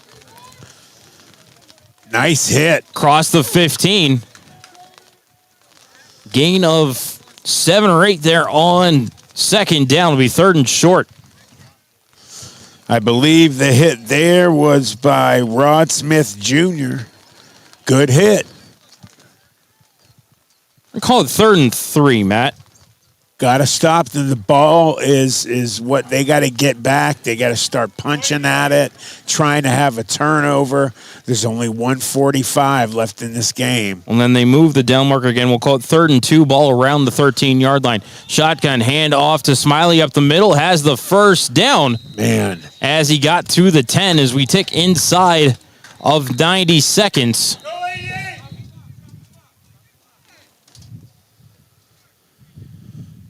I think they're just stopping the clock to move the chains. 1st and goal upcoming for the Wolfpack. They got a fresh set of downs. That's big for the offense. Again, I love the offensive defensive lines. You got the Hogs, man, over there in the Wolfpack. Over 1,000 pounds put together for that offensive line. So 1st and goal, ball down at the 9. Shotgun, 4 wide receivers. Sidecar to the right is Smiley. Barrett back to pass. Looking right, throwing right. Pass off the hands of Filey. Incomplete. 1:04 left in the first half. 2-0 Wolfpack. After a pitch play in the end zone went awry.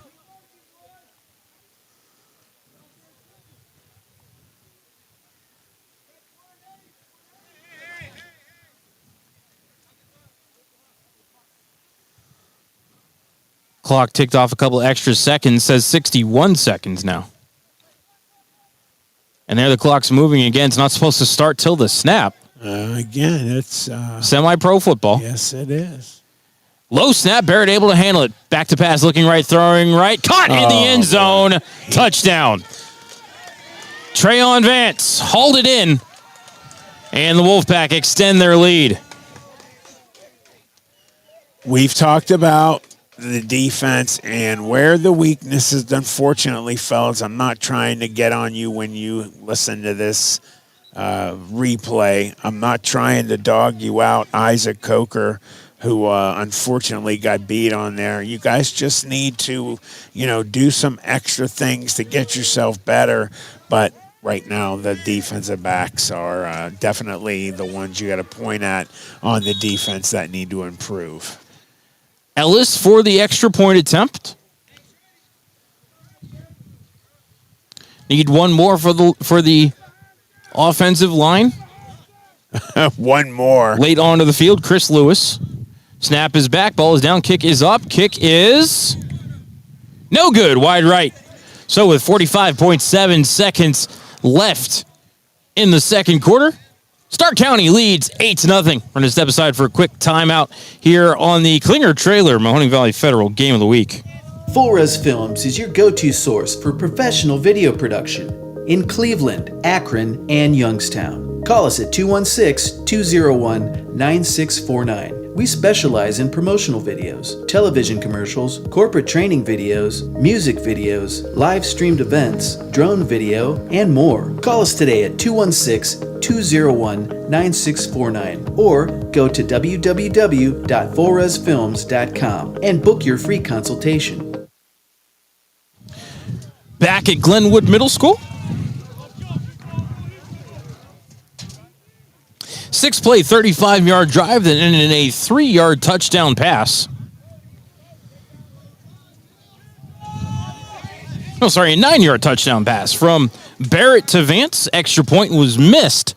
And so with 45.7 seconds left in the second quarter, the Wolfpack have a 9-0 lead over the Federals as they prepare to kick it off.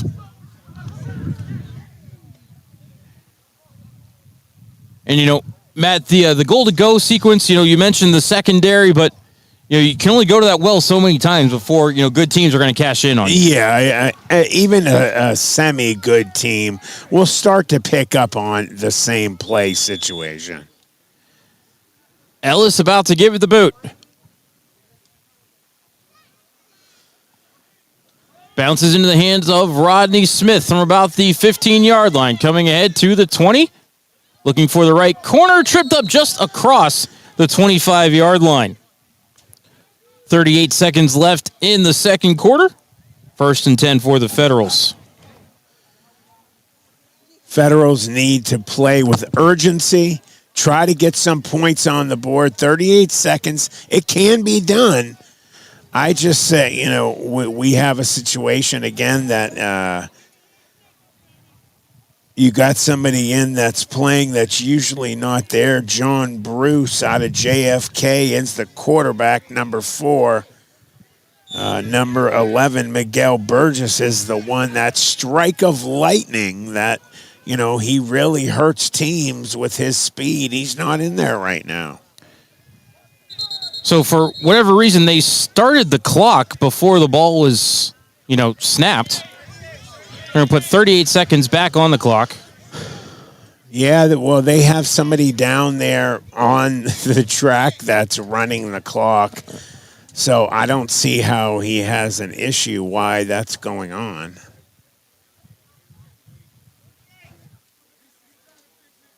He's right here. All right, 38 seconds back on the clock. You had a coach go over from the Wolfpack and correct him. All right, Bruce in the shotgun, 4 wide receivers, sidecar to the left. Back to pass, looking left, throwing left over the head of Jazir Graham, and incomplete as they try to run a little out into the flat. 2nd down, 34 seconds left. Honestly, if I was the coaching staff, I would throw that play away. They're throwing it a lot, and that play is not going to get you big yards. You got to get something to throw down the field. Don't throw to your sides, especially not in this situation. 2nd and 10 for the Federals. Bruce in the shotgun. 3 wide receivers, man, comes in motion. Bruce rolling left, looking left, throwing left, off the hands. Intercepted by Malik Jackson. My God. Tackled almost immediately, but tips and overthrows, Matt. Yeah, and it was extremely short. So you got number 21 again making a huge play. You got Malik Jackson doing an amazing job getting an interception. His family all sitting here in front of us loving his play out there today. Called about a 5-yard return there for Malik. 1st and 10 for the Wolfpack. On the 21-yard line, 27.2 seconds left in the second quarter. Trying to extend this lead, already 8-0. On a safety and a touchdown, extra point was missed. Shotgun, 4 wide receivers for Barrett. Sidecar to the right is Smiley. Twins to each side.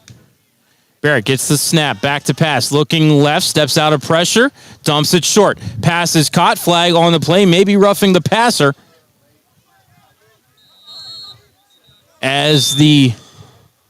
It is going to be roughing the passer, so we're going to get half the distance to the goal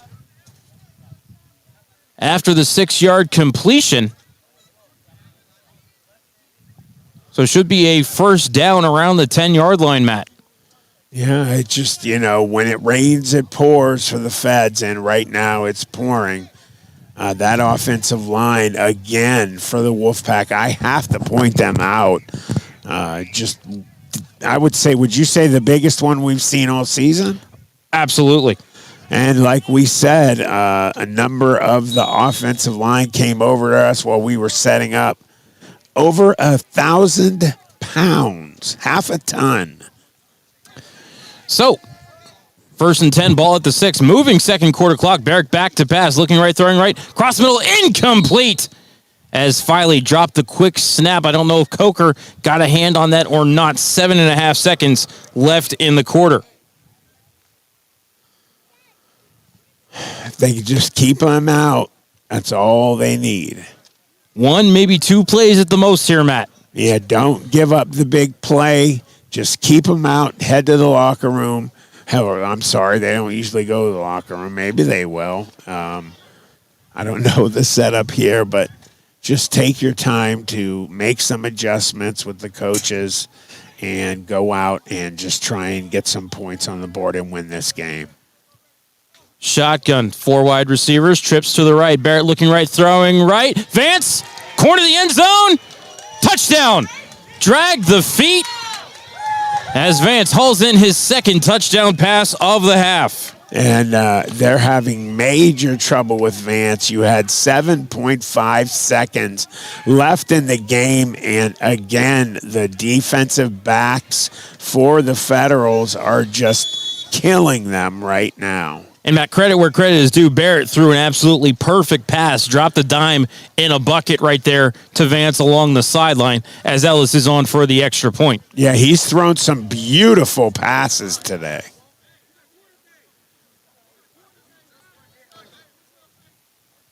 Bringing out one more protector here for the extra point. Snap back, ball down, kick is up, kick is blocked. Recovered by the Federals, and they're tackled there. So no 2-point the other way. 2.5 seconds left in the half. 14-0 Wolfpack. We'll step aside for 30 seconds. You're listening to the Klinger Trailer Mahoning Valley Federal Game of the Week. Committed to building strength and delivering a healthier you, Steeltown Athletics, located in Niles, was established in 2019 to serve the fitness needs of Trumbull and Mahoning counties.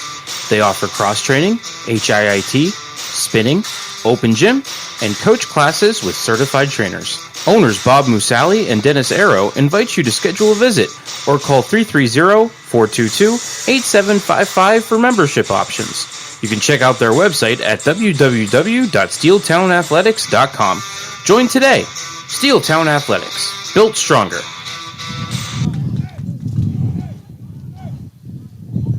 Two-play, 21-yard touchdown drive for the Wolfpack was a 6-yard touchdown pass from Barrett to Vance. Able to tightrope the near sideline, get those feet down. And the Wolfpack have a 14-0 lead. Ellis to kick us off on what will be the final play of the half. Kicks it short, kicks it out of bounds. So, Matt, no time off the clock. Mahoning Valley going to get one final play here. Yeah, I don't get that one. I would have muffed it up the middle, and maybe you got some time off the clock. I don't get that one. See where they put the ball down, because I don't think it traveled past the 40. It's a 20-yard penalty from the kickoff spot or wherever the ball went out of bounds. It looks like the ball went out of bounds at the 50-yard line. So, Federals will get one play from midfield, barring a defensive penalty here to end the first half.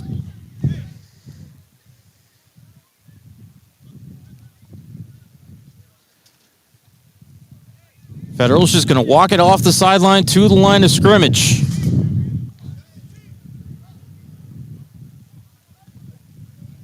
Like it's going to be empty backfield for Bruce. 5 wide receivers. Trips are to the right.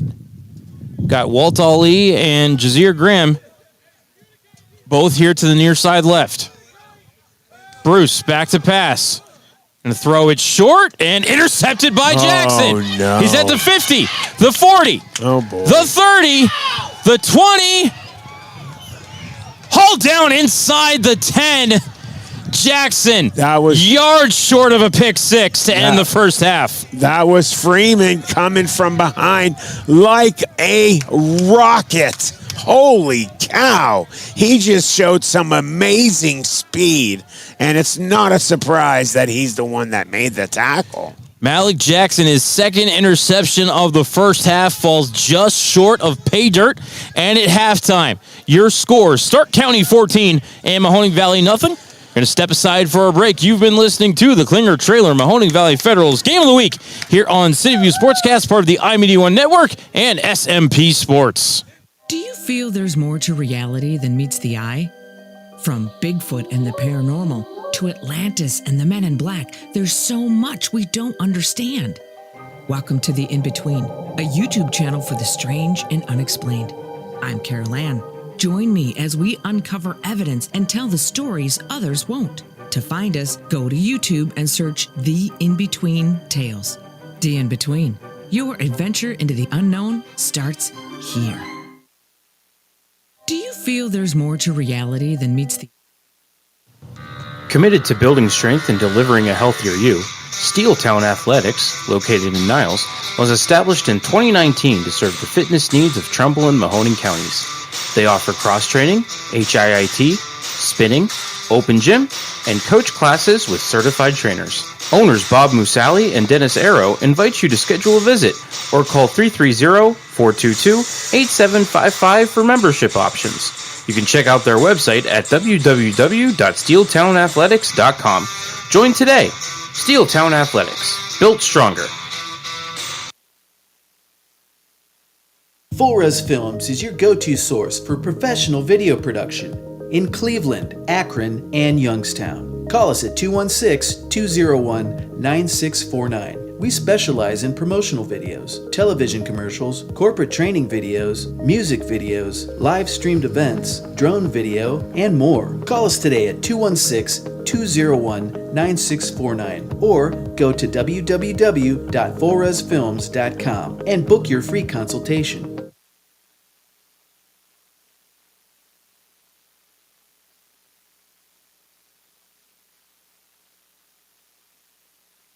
In the small town of Elmira, New York, a boy was born into an all-American family.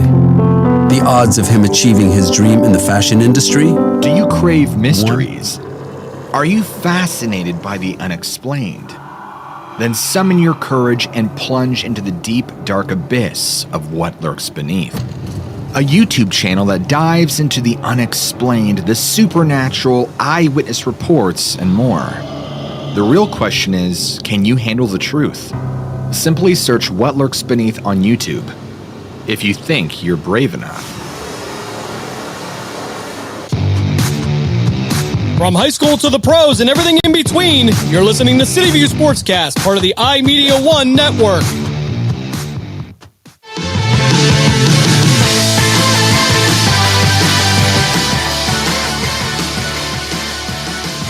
Back at Glenwood Middle School, it is halftime between the Stark County Wolfpack and the Mahoning Valley Federals.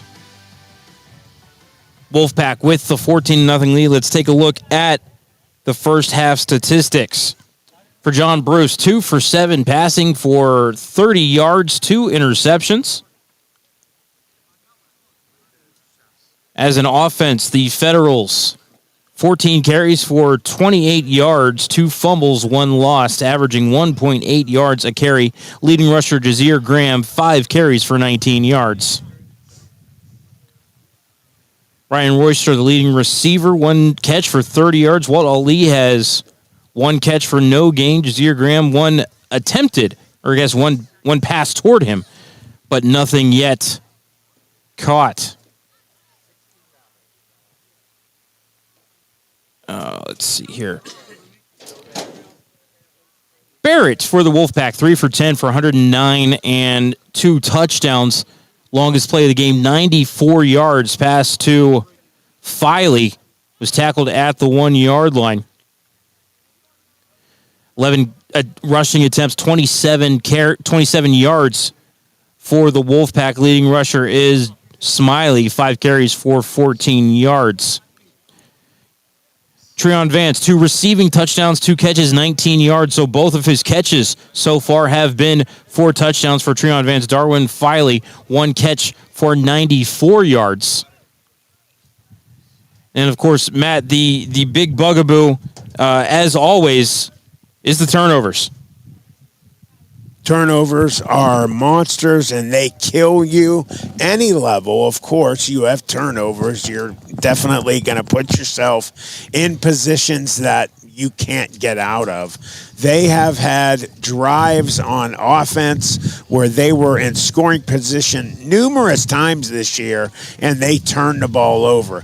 Great runs where we have players, and you always see it on TV at college football and pros. Guys are trying to dig and get that just another extra yard, and that right there, they're punching at the ball. They're trying to rip it out, and unfortunately for the Federals, that has been something that has really hurt them.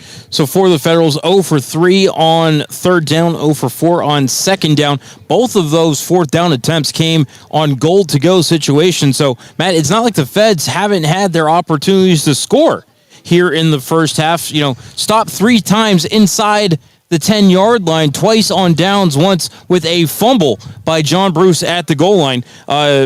Stark County 2 for 4 on third down, 0 for 1 on fourth. Total yards in the first half, 124 to 54 in favor of the Wolfpack. They get 109 passing yards to 28. Rushing yards led by the Federals, 26 to 15. And 2 turnovers for the Federals, 1 for the Wolfpack. And Matt, again, really just the turnovers are the story of the game. The Federals had opportunities to cash in. They did not. The safety obviously led to 2 points there on the failed pitch in the end zone. In fact, let me give you summary of our scoring plays. John Bruce tried to pitch it over to Jazir Graham. Pitch was high and offline. Fortunately for the Federals, the Wolfpack unable to recover the ball in bounds, and it did go out of bounds for a safety. Ensuing drive, 9-yard touchdown pass from Barrett to Vance. And then after a turnover by the Federals, an interception that went to Mal Jackson off a tip pass, a 6-yard touchdown pass from Barrett to Vance. And then, Matt, a interception with 2.5 seconds left in the half that was almost returned for a touchdown, hauled down from behind by George Freeman at the 5-yard line just before we thought it was Mal Jansen, but it was number 13 Jenkins on the interception there in the waning moments of the first half. We're going to go ahead and step aside for another timeout. When we come back, Third quarter kickoff here for you. You're listening to the Klinger Trailer Mahoning Valley Federal Game of the Week on CityView Sportscast and SMP Sports.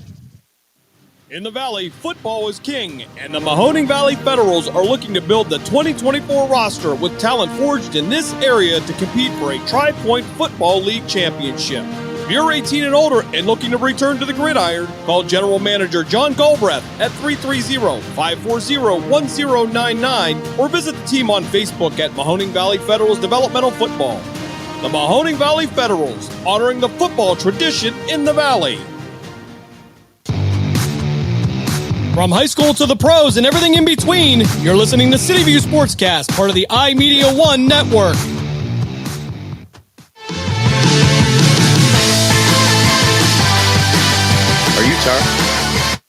Are you tired of settling for mediocre wings at sky-high prices? Belleria Niles has some of the best wing prices in Trumbull County, with 12 wings for $10 with over 15 flavors to choose from.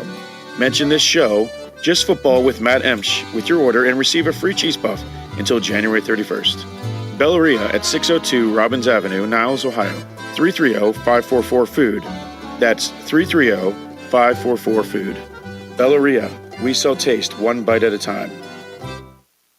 SNK, painting your house today. SNK, painting your house SNK Painting provides exceptional painting and refinishing services to the Mahoning Valley and surrounding communities by being an industry leader in our field, focusing on customer service and delivering extraordinary results. We offer interior and exterior painting, and we specialize in cabinet refinishing with affordable cabinet solution. Call SNK Painting for your free estimate at 330-505-1910. SNK, painting your house today. Klinger Trailer is your home for drop-down rampless motorcycle trailers. The rampless feature drops the trailer bed to street level, reducing the risk of damage from falling off of a ramp. Klinger Trailer also manufactures enclosed drop-down trailers for 1 or 2 motorcycles, snowmobiles, or jet skis. Our smallest American-made trailers can haul 3,500 pounds and are available in a variety of colors. Klinger Trailer design specialists are available at 219-200-2136 to help you build your new trailer today. And remember, you'll only have to ever purchase one Klinger. During the fall and winter, grilling season never ends, and Gessler Propane is your local supplier that makes sure you get your hard-earned money's worth. Why go to gas exchanges to pay higher prices for tanks not filled to capacity? Gessler Propane makes sure you're prepared for year-round grilling with 100% filled tanks at a reasonable cost. See Bob Monday through Friday, 10 to 4, and Saturday, 9 to 3 at Gessler Propane, 702 Youngstown Poland Road, Struthers, or call 330-755-9119. Gessler Propane. They got gas. From high school to the pros and everything in between, you're listening to CityView Sportscast, part of the iMedia1 network. Are you tired of settling for mediocre wings at sky-high prices? Belleria Niles has some of the best wing prices in Trumbull County, with 12 wings for $10 with over 15 flavors to choose from. Mention this show, Just Football with Matt Emsch, with your order and receive a free cheese puff until January 31st. Belleria at 602 Robbins Avenue, Niles, Ohio. 330-544-FOOD. That's 330-544-FOOD. Belleria, we sell taste one bite at a time. From high school to the pros and everything in between, you're listening to CityView Sportscast, part of the iMedia1 network.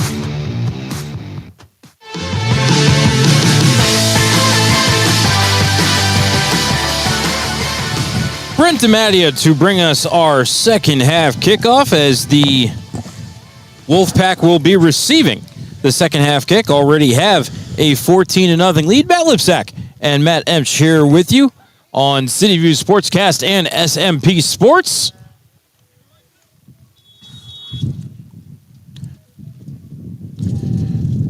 DiMattia ready for the run-up. Wobbly kick headed for the far sideline. It does go out of bounds. They're going to put this one down, believe at the 40, maybe the 35. You know, we get a different ball placement every week, Matt. The referees sometimes just go, it'll be good here. Nobody's going to notice. Well, we do. It's strange. I don't really know what else to say other than our saying of it's semi-pro. Semi-pro football.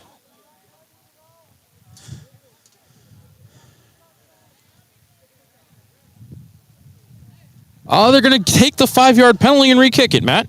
Okay. Sometimes I feel like I'm in the Twilight Zone. I tend to agree. Semi-pro football is its own animal.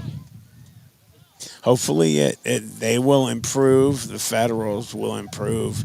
And just keep getting stronger. I have a good feeling about next year. DiMatteo with the run-up. Puts the right foot into it. Short kick. Rolls toward the sideline and does make it out of bounds.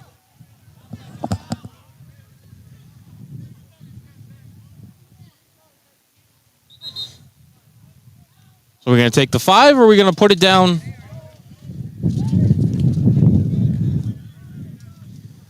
Looks like they're going to put the ball in play. See where they spot it.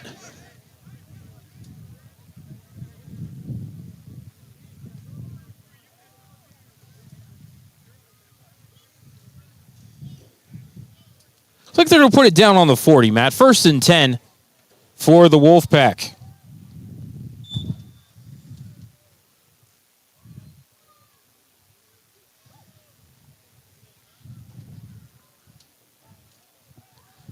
Barrett, 3 for 10 in the first half for 309 and 2 touchdowns. Sorry, for 109 and 2 touchdowns. And he's in the shotgun, 4 wide receivers. Sidecar to his right is Smiley, who gets the handoff, comes to the near side, left side, gets the corner. 45, 40, and out of bounds inside the 40-yard line. Big gain. Close to 20 there on the first play of the second half for Josh Smiley. Yeah, a host of Federal players trying to get him out of bounds. Isaac Coker, and you see, and also Marshall Mays was in on that tackle. He's having some trouble getting up. And also in on that tackle was DeAndre Stevens. Oh, boy, he's being carried off the field by 2 players. Having trouble putting pressure on that right leg, as Coker and one of the coaches helping Marshall over to the sidelines. Be 1st and 10 for the Wolfpack. Ball at the Federals' 37-yard line after that 23-yard carry for Josh Smiley. We hope that it's not serious. We don't want to see anybody get hurt on both sides of the ball. Hopefully it's just, a sprain. Now Marshall able to put a little bit of weight on that right foot as he finishes limping off to the sideline, now under his own power. 1st and 10 for the Wolfpack. Ball to 37. Shotgun, 4 wide receivers. Offside. As they didn't blow it dead. We've seen them blow every other play dead. Yeah, what is going on here? As Freeman came across the line, DeAndre Stevens saying, why didn't you blow it dead?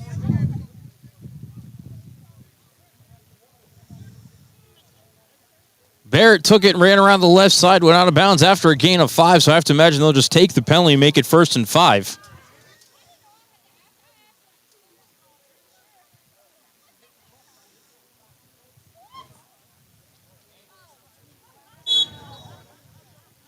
So, it will be 1st and 5. After much discussion. That's an understatement. Again, Matt, just trying to figure out what rule book we're using here today. Yeah, that's a guess every week, isn't it? Shotgun, 4 wide receivers, sidecar to the right. Coming in motion is Stateman. Now trips left for the Wolfpack. Barrett trying to draw him, gets the snap, hands it off. And heading up the middle is Overhand Hubbard. Right into the teeth of that defensive line. Getting up off the bottom of the pile, I see Chris Mackey. Nathan Watson as well from LeBray. Nathan Watson and, well, I don't know this player. Who's number 8? Funny guy. George Freeman, obviously everybody knows who he is. Superstar on defense out of Glenville in Cleveland, in on that tackle as well. So down to the 30 Went Hubbard. It'll be 2nd and 3. Snap. Hubbard gets the handoff again. Little hesitation. Bursts through the hole for a big gain. Down across the 25. Gain of about 7 when he needed 3. It'll be first down for the Wolfpack as they are driving here on the open possession of the second half. I have a score update. 39 seconds left in the second. The Bobcats up 14-7. So the Cobras putting 7 points on the board, trying to come back. 1st and 10 for the Wolfpack. Ball at the Federals' 24-yard line. Shotgun for Barrett. 4 wide receivers. Sidecar to the right is Smiley, who takes the handoff on the counter. Tripped up in the backfield as Freeman, that man again, was getting blocked, but able to make the tackle. And Smiley, I don't know if he got too far to the line of scrimmage. Nathan Watson is down, holding his ankle. I thought he was maybe favoring that knee that he has braced up. He touched his ankle when I first saw him. Looks like he's going to limp over to the sideline. We're having players go out left and right, man. Not good. He's being helped by 2 people off the field. That's 2 guys we've lost on this. I don't know what to say. I hope that they're all right. This drive has really done a lot of damage to the Federals on defense. Of course, Matt, other side of the coin, that's football. It really is. Yes, it is. A game of attrition, 2nd and 10. No gain on the previous run for Smiley. Shotgun 4 wide receivers. Smiley's the sidecar to the left. Barrett gets the snap, back to pass. Looking right, flag on the play. Barrett escapes the pocket, throws over the middle. Incomplete as it fell between 2 Wolfpack receivers. Do we maybe have a sideline warning on the Federals?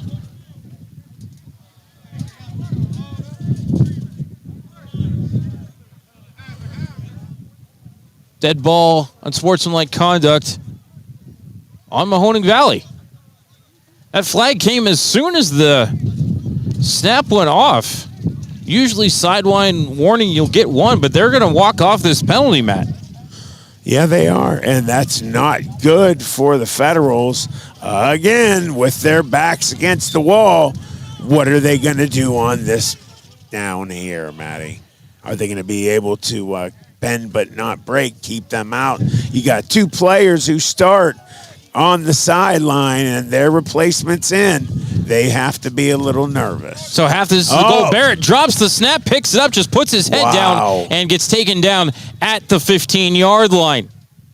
Brent DiMattia in on the tackle, as well as number 6, Tyler Chapman.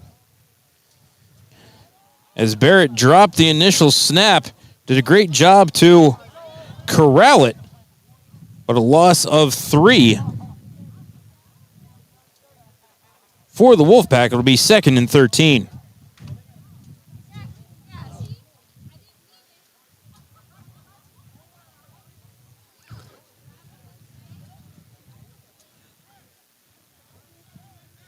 Shotgun, 4 wide receivers, trips right for the Wolfpack. Sidecar to the left is Magnum.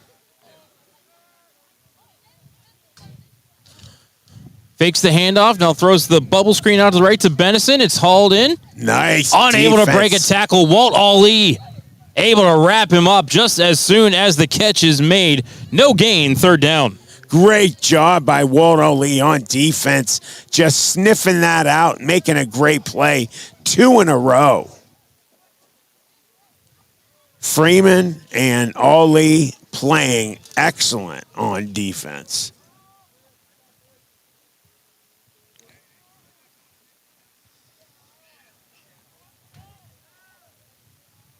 So 3rd and 13, ball at the 15-yard line. Shotgun, 4 wide receivers, sidecar to the right. Trips left for the Wolfpack. Barrett gets the snap, back to pass, looking left, pump fakes, throwing the deep ball, intercepted by Mikkel Holland in the end zone. Tackled immediately on the play, but the Federals go to the kitchen and take a turnover out of the oven. You know, he should have just put a knee down and just. But he wants to get the ball. He wants to, possibly run that, 100 yards, or he was over the goal line, so 101 yards to get a touchdown. But he had the receiver right there on his back. Tackled by Najee Lyon. So 1st and 10 for the Federals. Ball inside their own 5. We'll call it the 3.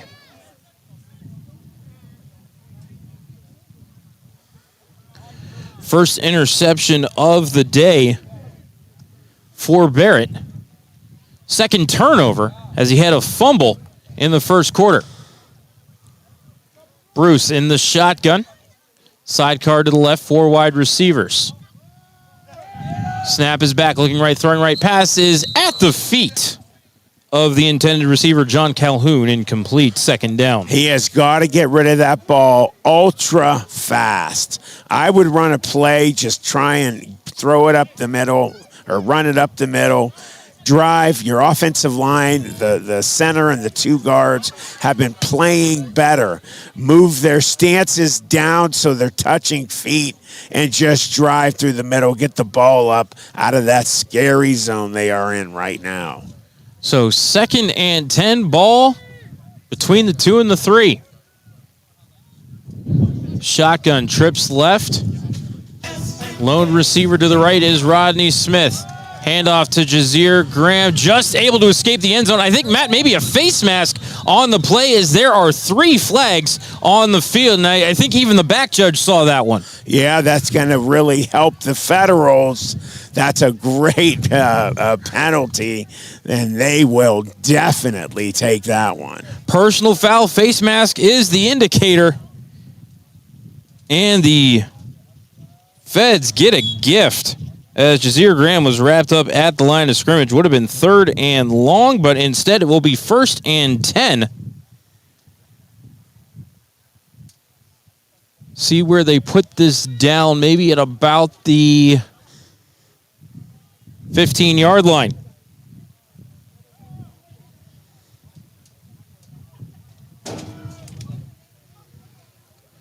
Bruce, back to pass, looking left, throwing left. Pass is caught by Ali. Gang tackled by a trio of Wolfpack members for a gain of 2. It'll be 2nd and 10. They've got to start working on getting that ball running. They have to run the ball. They have a great player. Why not get him going? Run him around the ends, throw. Let's fake him out with some screens. You love the screens, Matty. Oh, yeah, the screen has been a great play so far for the Federals. Just unable to get the screen game going here so far today. Maybe a gain of 3 there on first down. We'll call it 2nd and 7. Ball at about the 18-yard line.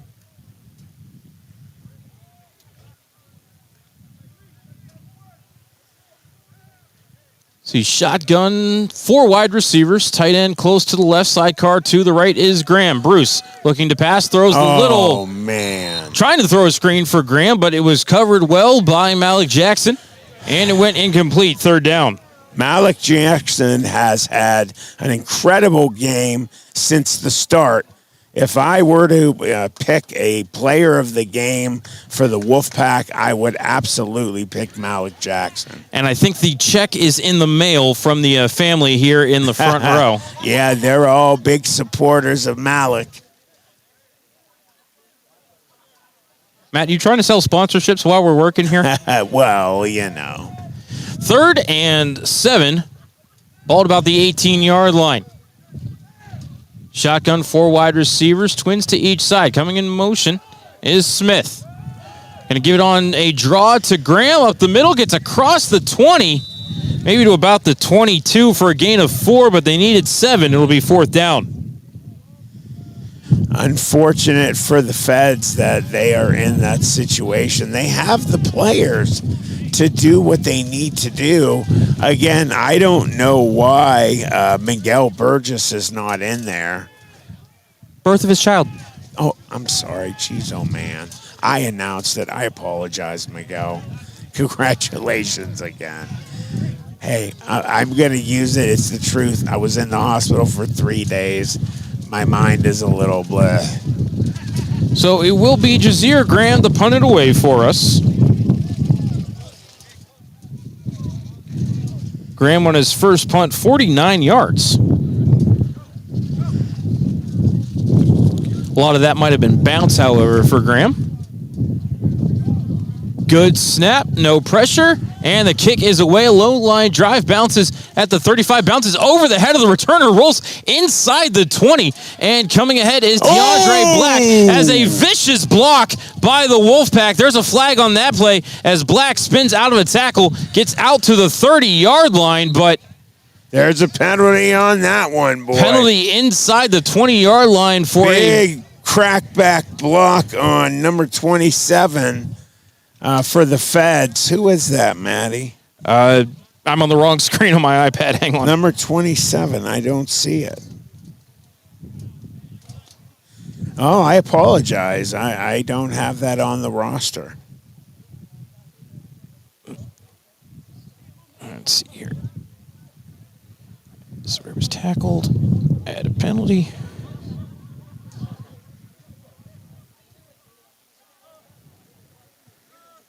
All right, so on the half the distance to the goal line penalty.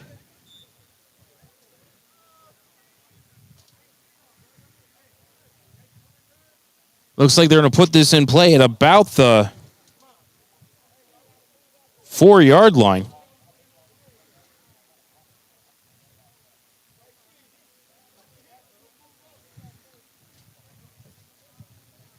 So 1st and 10 for the Wolfpack, and Matt, I do not have a 27 on my roster. Yeah, I don't know.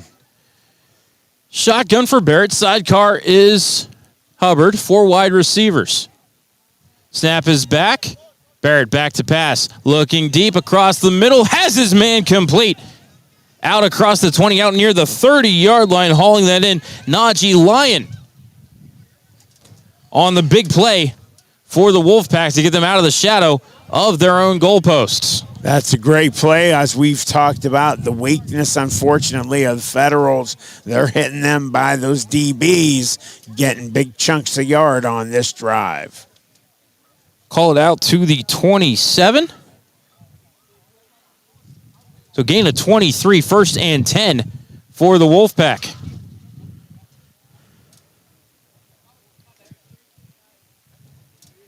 Barrett breaks the huddle. In the shotgun, Magnum and Smiley both in the backfield. 3 wide receivers, twins to the right. Gets the handoff, gives it to Magnum. Runs into Anthony Harris. And then the rest of the Federals' defensive line comes in to help out on the short gain. It'll be 2nd down.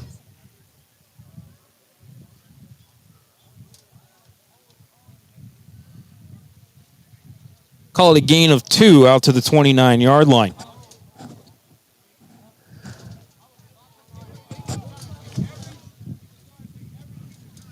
Second and 8 upcoming for the Wolfpack. Less than 5 minutes remaining in the third quarter. It is 14-0 in favor of Stark County. Stark County playing a great game. From here, you can see, geez, oh man, how big their offensive line is. I think number 77 is just a beast. Matt, he's got to be 6'8". As Barrett back to pass off the play action, looking right, thrown right off the hands of Stateman, right at the first down marker and incomplete. It'll be 3rd down. Federals doing a good job on this series defensively. If they can keep them from getting any big passes, they know, trust me, from scouting this team out, that where that weakness is on a huge pass play. Either left or right side, they're going to throw the bomb. I think that they should. And, Matt, you know, another thing that I've noticed is that Barrett has had clean pockets almost all afternoon. That's because of the big boys up front, the Hogs. George Freeman, David Pringle just unable to get into that defensive backfield, as here it's going to be a draw flag on the play immediately. Illegal shift on the Wolfpack. Was going to be short of the line to gain. It was going to be 4th down. We'll see what the Feds are going to do. Looks like they want to take the penalty, so 5 yards. And it will be 3rd and longer. 3rd and about 13 for the Wolfpack.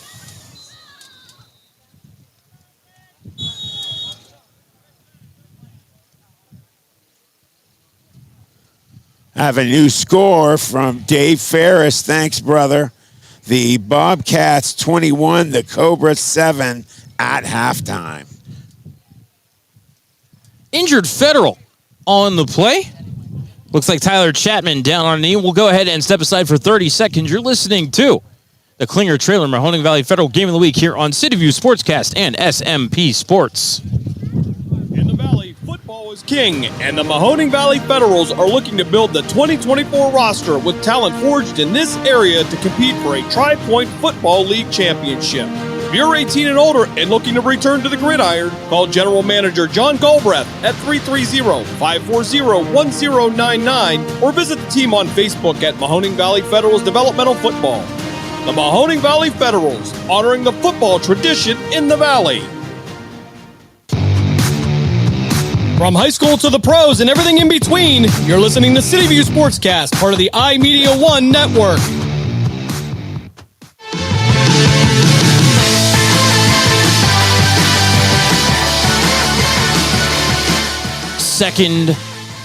Third possession of the second half for the Wolfpack. 3rd and 13, shotgun, 4 wide receivers, sidecar to the left is Smiley.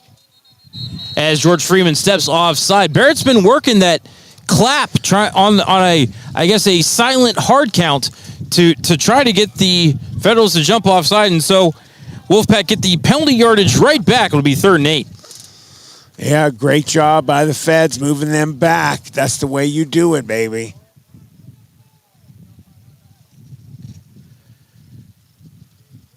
Oh, they're going to say false. They enforced that on the Wolfpack. My mistake. Yeah, 77 is he's just miles above all the other players. So 3rd and 18, ball at the 19. As another false start. Wow. That is awesome for the Federals. I'm shocked that 2 times in a row they must be a little nervous. Maybe the Feds are calling out, calling out their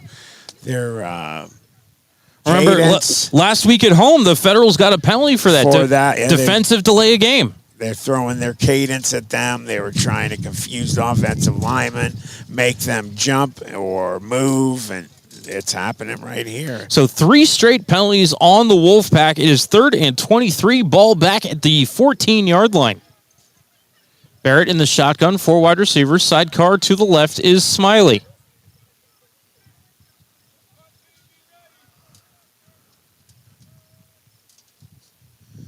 Barrett gets the snap away, back to pass, looking across the middle. It's hauled in.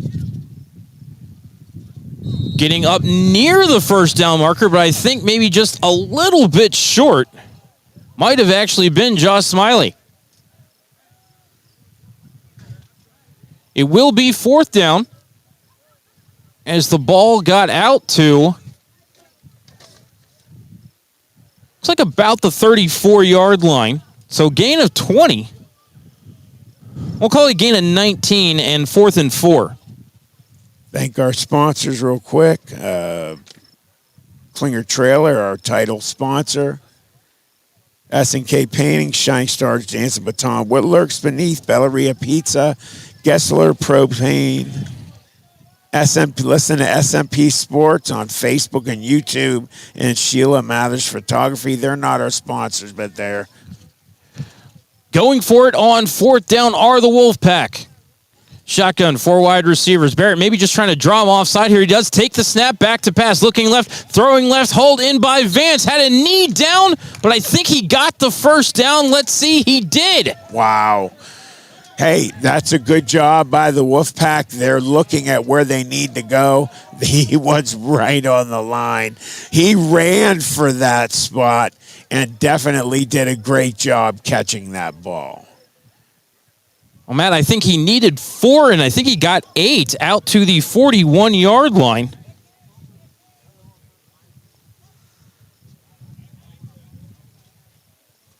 So 1st and 10 for the Wolfpack, as they have had the ball for the vast majority of this third quarter. Barrett with the shotgun snap, hands it off to Smiley on a little wraparound draw, but tackled immediately. I believe that's Chris Mackey right in the middle of that offensive line. No, check that it's 56. Austin Hiley with the wrap-up. Yeah, he runs with conviction. He is one of those runners who he knows if he gets tackled, he's going to make some pain go to the defense, and he's doing a good job today. Loss of 1 on the play. Be 2nd and 11 for the Wolfpack.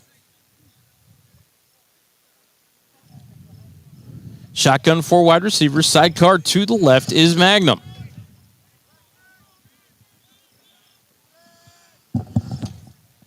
Barrett back to pass, looking right, wrapped up by Freeman, lost the ball. Who's going to get it? There's and a the scrum. Federals have it. Yeah, there was a scrum. Freeman ended up recovering the fumble, and the Federals go to the kitchen again and take out another turnover. He caused the fumble as well. Sack, fumble for Freeman, and a fumble recovery. Wow, what a great play. He just went in and just tore it up, tore the entire play up, got the ball back for his team. You always have teams that have players who step it up if they can, and he always seems to be that one. So 1st and 10 for the Federals at the Wolfpack 30-yard line. Minute 6 seconds left in this third quarter. As a matter, I believe the third takeaway of this game for the Federals. Yeah, again. Couple of fumbles for Barrett and 1 interception. But Matt, Federals got to cash in on these turnovers. Yeah, they do. You have to get points off of turnovers. It's just a written in stone type of thing for football. You get an interception, man, get some points on the board instead of giving it back to them. Looks like Aja Santa in the backfield as the sidecar to the right of Bruce. 4 wide receivers in the shotgun. Unblocked rusher coming off the corner. Corner blitz for Tay Clark, and John Bruce had to get rid of it quickly. Pass fell incomplete. It'll be 2nd down. Yeah, Clark got in there super fast. It was almost like he was standing in the backfield the whole time.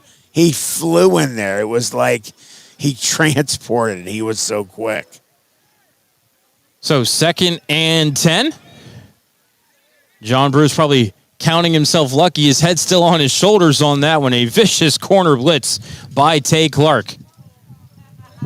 Santa will still be in the backfield as the sidecar to the left this time. 3 wide receivers. As coming in motion is Rodney Smith. He'll take the handoff, breaks 1 tackle in the backfield, cuts back, tries to come the other direction, forces his way up the middle. Looks like he got back to the line of scrimmage. Maybe a gain of 1 for Rodney Smith on the end around. And it'll be 3rd down.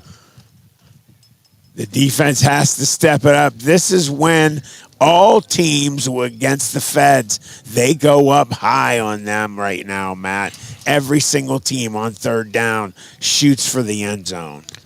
As we are winding down time here in the third quarter, we'll see if the Federals get one more playoff, if they are content to let this go to the 4th. And judging by the state of the huddle right now, Matt, I don't think we're going to get a playoff here before we head to our final period of action. Federals looking up at the clock, trying to move quickly. 2 seconds and one. Just get the snap off in time, but there's a flag on the play as the pass falls incomplete. Probably an illegal shift. That was dead before it started. So I think they're going to decline the penalty. It'll be 4th and 10 for the Federals when we start the fourth quarter of play at the end of 3. Stark County 14 and Mahoning Valley nothing. You are listening to Matt Lipsack and Matt Emsch here on the Klinger Trailer Mahoning Valley Federals Game of the Week CityView Sportscast, part of the iMedia1 Network and SMP Sports.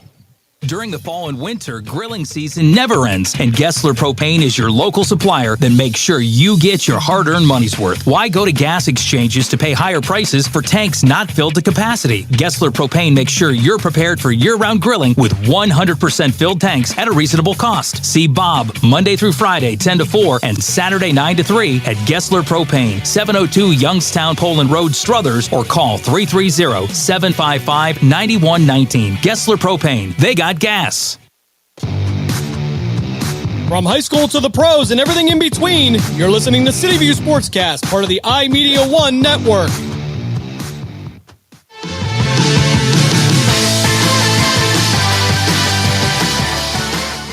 Back at Glenwood Middle School in Canton, Ohio. Start of the fourth quarter between the Mahoning Valley Federals and the Stark County Wolfpack. Stark County with the 14-0 lead. 4th and 10 for the Federals. Ball on the Wolfpack 30-yard line after a strip fumble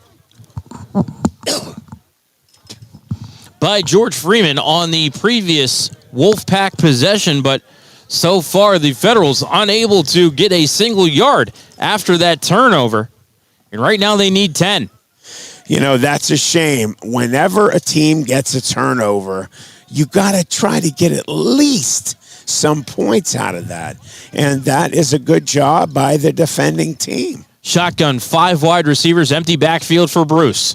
Back to pass, looking right, throwing right. Overthrows his intended target. Incomplete. The ball will go over on downs, as I think that was intended for John Calhoun going down the right sideline. What you can say, you got to shoot for that first down, get somebody to just run right there, stick there, hit the orange, look for it. Don't know what to say. And, Matt, I think the telling numbers here are Mahoning Valley 0 for 5 on third down, 0 for 3 on fourth down. Right now getting outgained 195-61 here in the game. Only down 14-0, but again, Matt, those opportunities to score in the first quarter that went by the wayside, denied 3 times inside the 1-yard line. Those are probably going to be what the coaching staff look back on. Is here Barrett hands it off to Hubbard, but blown up in the backfield by George Freeman.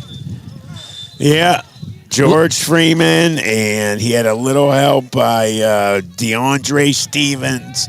And also David Pringle, and I believe that other one was Anthony Harris. So all the monsters of the defense getting in there and helping out. Loss of 5 on the play that was doomed from the start. So 2nd and 15 upcoming for the Wolfpack as Hubbard comes to the sideline. Looks like he's got to pull some of the turf out of his helmet, Matt. Shotgun, 4 wide receivers, sidecar to the right. I believe is Smiley for the Wolfpack, who is now Barrett's back to pass. Throws the little screen, was looking for Smiley as Freeman was bearing down on Barrett, but the pass falls incomplete. It'll be 3rd and 15 upcoming. Austin Higley, number 56, was trying to get that interception because it was so close to the line of scrimmage. He tried, but he couldn't do it. So 3rd and 15, ball at the 25.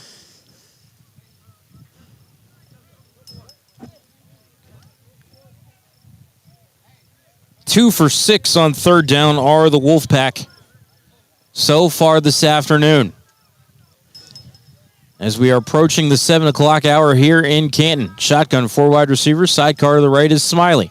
Barrett back to pass, fakes the handoff, steps out of pressure, throwing toward Filey on the right sideline, but the pass was out of bounds, past him, and incomplete. It will be 4th down. Looks like the Wolfpack are going to send out the punting unit.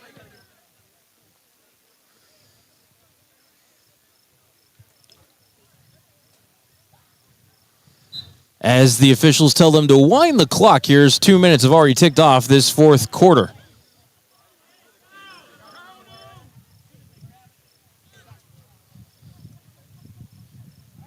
Very slow-moving punting unit here for the Wolfpack. It looks like Ellis will drop back to give us the boot back to return. I'm surprised coaches usually get on players for walking out. You know, there is a clock. Mikael Holland back to return. He's the deep man. I think Juju Johnson. No, that's Isaac Coker. And the Wolfpack are going to have to burn a timeout here.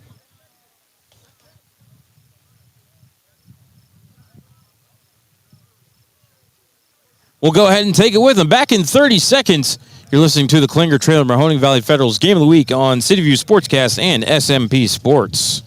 During the fall and winter, grilling season never ends, and Gessler Propane is your local supplier that makes sure you get your hard-earned money's worth. Why go to gas exchanges to pay higher prices for tanks not filled to capacity? Gessler Propane makes sure you're prepared for year-round grilling with 100% filled tanks at a reasonable cost. See Bob Monday through Friday, 10 to 4, and Saturday, 9 to 3 at Gessler Propane, 702 Youngstown Poland Road, Struthers, or call 330-755-9119. Gessler Propane. They got gas. From high school to the pros and everything in between, you're listening to CityView Sportscast, part of the iMedia1 network.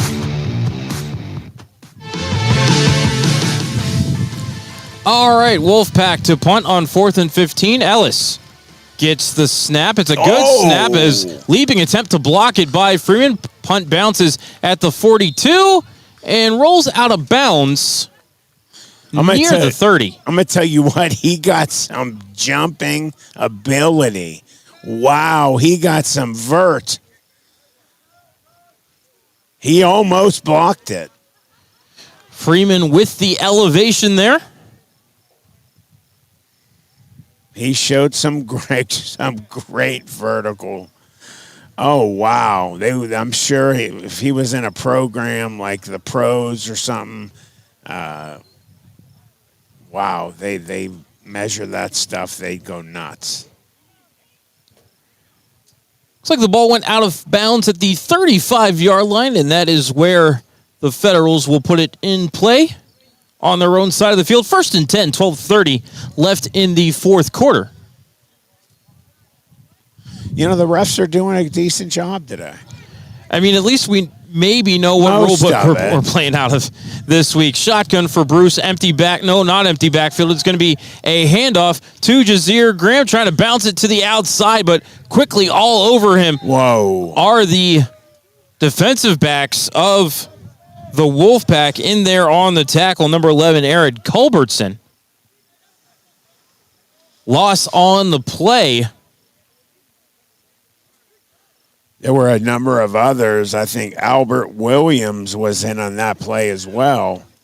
It's like a loss of about 4 on that play for Graham. 2nd and 14 upcoming for the Federals.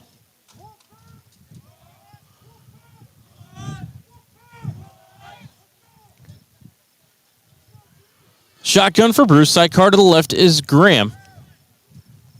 4 wide receivers all tight to the formation. Coming in motion is Ryan Royster. Gets to the corner and forced out of bounds after a gain of about 5. Might have even got more than that. Actually gained closer to 10. He's out near the 37-yard line. Actually gain of 6 there. You got to just I say this every week, and high school as well. You know, you're my partner.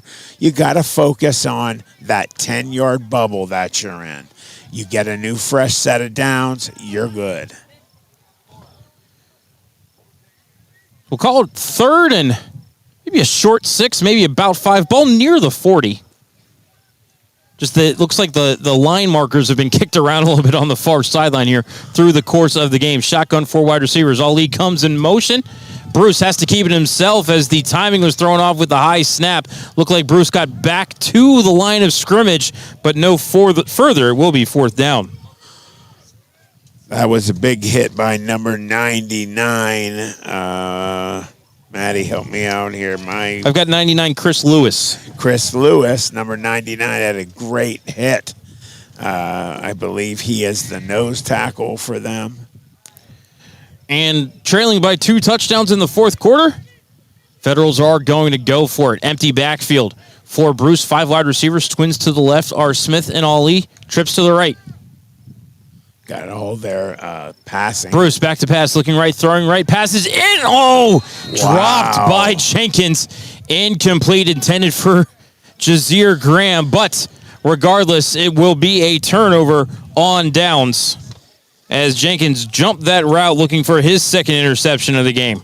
Yeah, and if he would have caught it, he would have been gone all the way to scoring land. Wow, they're lucky he did not catch that ball. So 1st and 10 upcoming for the Wolfpack.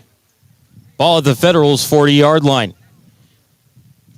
10-14 left in this 4th quarter.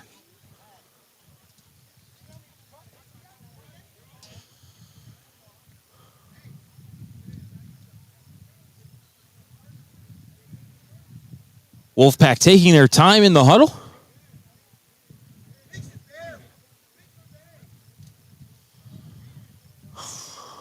All right, Treon Vance in at quarterback. Smiley is the sidecar to the right.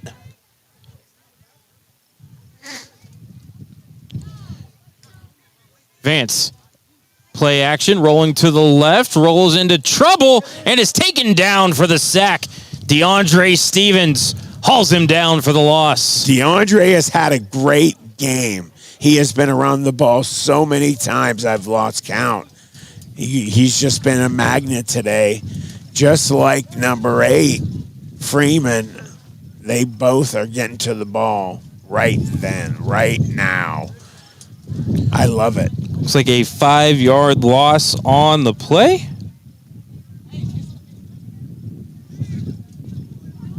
Back to the 45-yard line. 2nd and 15 for the Wolfpack.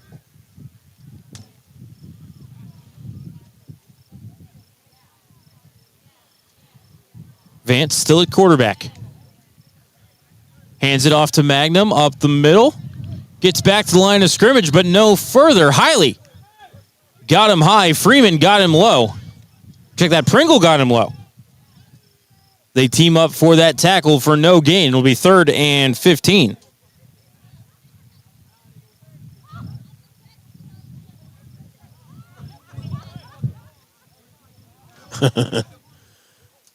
Did you hear that lady laughing? I cannot, no. So 3rd and 15 for the Wolfpack. Ball on the Federals' 45-yard line, just inside the 45, but the trailing nose of the ball on that 45-yard line. Vance still at quarterback.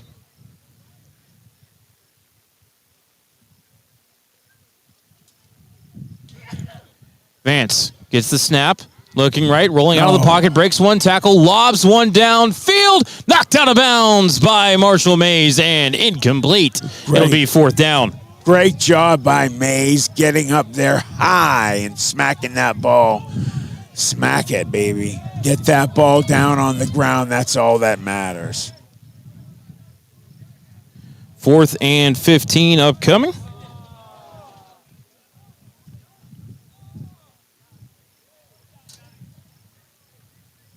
And the punt formation is out for the Wolfpack.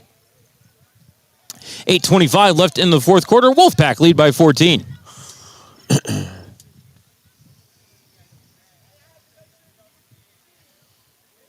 You know, Matt, it was really humid when we got started at about 4:30, but with this breeze that's been coming through, the humidity's broken up a little bit. We got lucky. We dodged the raindrops today. We did, and thank you to Matt for putting this up. Timeout. This really helps. Timeout. Stark County will take it with them. 8:14 left in the fourth. You're listening to the Klinger Trailer, Mahoning Valley Federal's Game of the Week here on CityView Sportscast, part of the iMedia1 network. Klinger Trailer is your home for drop-down rampless motorcycle trailers. The rampless feature drops the trailer bed to street level, reducing the risk of damage from falling off of a ramp. Klinger Trailer also manufactures enclosed drop-down trailers for 1 or 2 motorcycles, snowmobiles, or jet skis. Our smallest American-made trailers can haul 3,500 pounds and are available in a variety of colors. Klinger Trailer design specialists are available at 219-200-2136 to help you build your new trailer today. And remember, you'll only have to ever purchase one Klinger.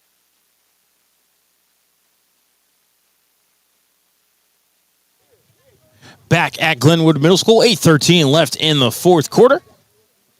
4th and 15 for the Wolfpack as they prepare to punt.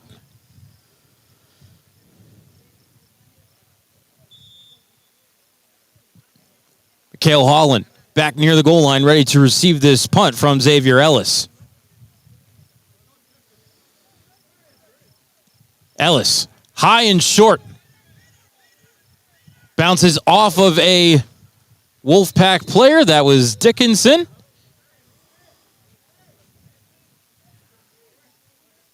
Looks like they're going to mark that one down just inside the 30, maybe the 29-yard line.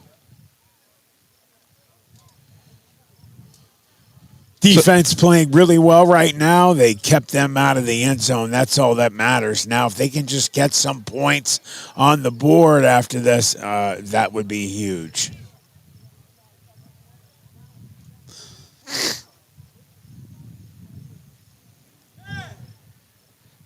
So 1st and 10. Ball, actually, we're going to call it the 28-yard line. So just a 16-yard punt. And that's exactly what the Federals needed. If they can just get some good field position, focus on that 10-yard game, get a first down. Don't have to worry about throwing the bomb into the end zone.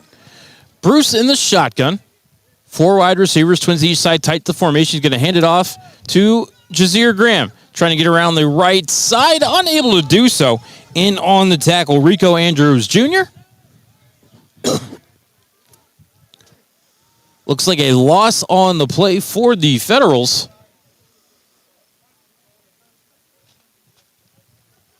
This is it. Again, the little things that are done wrong with this team. You add them up, it starts to hurt you really bad. We're going to call that a loss of 4 on the play for Jazir Graham. 2nd and 14, ball at the 24-yard line. 7:15 and counting on the fourth quarter clock. Shotgun as the receivers motion in tight to the formation. Bruce rolling left, right throwing there, right deep, there. overshot Ali and intercepted. As Ali had stopped on the route, there is a flag on the play. Picking that off, Maurice Suggs Jr. We do have a flag on the play. Yes, we do, and that's coming back, I believe. He had Ali wide open, Matt. He just overthrew him. And I think maybe holding on the defense is what I heard. They are very lucky to get that play back. But, you know, Matt, Ali sat down on his route, and Bruce thought he was going to keep going. That's what led to the overthrow and the interception.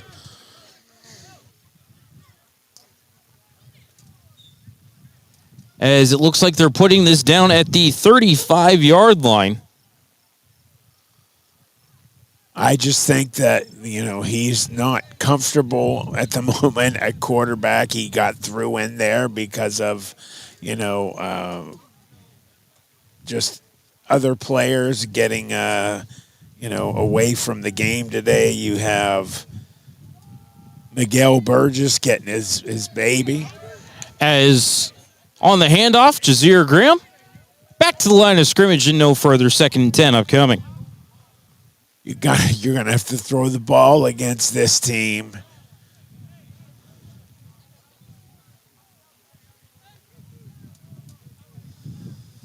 Got to throw the ball against this team. They have definitely got your running game down pat.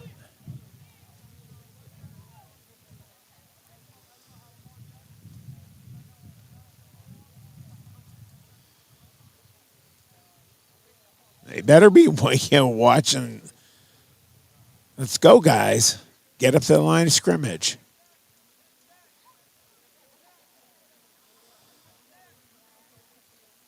Man, they're taking a long time to go. I'm worried there's a flag going to get thrown up in the air. They better snap this ball now. I haven't seen the back judge put his hand up yet for 10 seconds, but Bruce does get the snap away, but it's on the carpet, able to jump on top of it. Say Bruce had the ball and was down and was touched, but as he was hit, they ripped the ball out of his hands. They're going to give the ball to Stark County on this. Wow. Okay. Say, Matt, I thought Bruce had that ball wrapped up, and then I did too. Man came across the top and hit him while he was down, and the ball came loose. I am surprised too, Matty. It looked like he had it. I don't know. Maybe something happened that we couldn't see. So turnover, recovering the fumble. Number 13, Jenkins, already has an interception today. Looks like the ball will be on the 25-yard line with 5:42 left in the fourth quarter. And the Wolfpack already leading by 14. Timeout, Mahoning Valley will take it with them. You're listening to the Klinger Trailer, Mahoning Valley Federal Game of the Week here on CityView Sportscast and SMP Sports. Klinger Trailer is your home for drop-down rampless motorcycle trailers. The rampless feature drops the trailer bed to street level, reducing the risk of damage from falling off of a ramp. Klinger Trailer also manufactures enclosed drop-down trailers for 1 or 2 motorcycles, snowmobiles, or jet skis. Our smallest American-made trailers can haul 3,500 pounds and are available in a variety of colors. Klinger Trailer design specialists are available at 219-200-2136 to help you build your new trailer today. And remember, you'll only have to ever purchase one Klinger. All right, back in action here. 1st and 10, ball at the Federals 25 after the fumble recovery for the Wolfpack. Barrett back in at quarterback, shotgun 4 wide receivers, sidecar to the right is Smiley. Barrett back to pass, looking left, throwing left, and it's caught. Coming ahead is Treon Vance, going to be tackled by Brett DeMatti. A flag on the play back near the line of scrimmage. That was a great play. Ineligible man downfield. That will definitely help the Feds defensively move them back.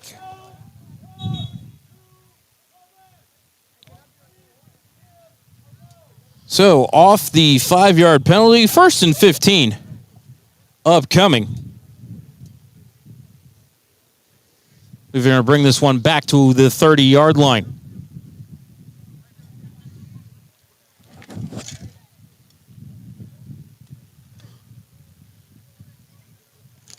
.518 left in the fourth quarter as they wind that fourth quarter clock. Make sure you visit SheilaMathersPhotography.com. Get all the frames from today's game. 1st and 15, shotgun 4 wide receivers, sidecar to the right is Smiley. Barrett gets the snap, back to pass, steps up into the pocket, looking for a man over the top, looking for Lyon, incomplete. Back on coverage was Chapman. Good coverage by the Feds. You got to keep that going all the time. 4 quarters, not just here and there. So 2nd and 15 upcoming. For the Wolfpack, ball on the Federals' 30-yard line. Inside of 5 minutes left in the fourth quarter now. This team is very good at the long ball. They obviously watched film, and they're hitting them where they know they're hurt. Shotgun for Barrett, 4 wide receivers, twins to each side. Sidecar to the right is Smiley.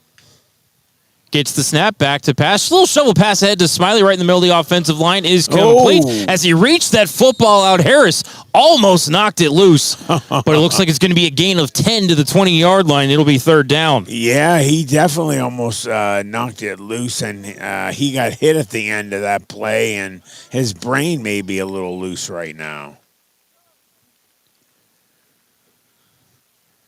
3rd and 5 for Stark County. Inside of 4.5 left in the fourth quarter. Wolfpack lead 14-0.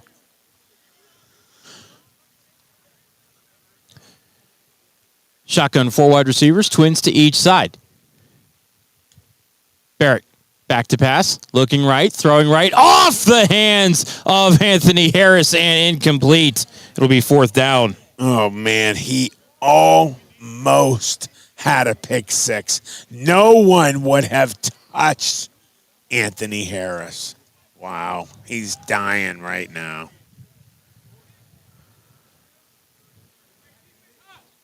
4th and 5 for the Wolfpack, ball at the 20.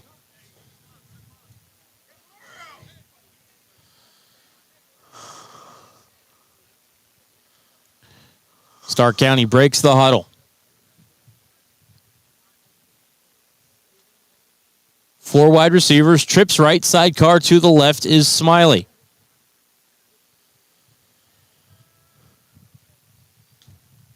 Barrett gets the snap, back to pass.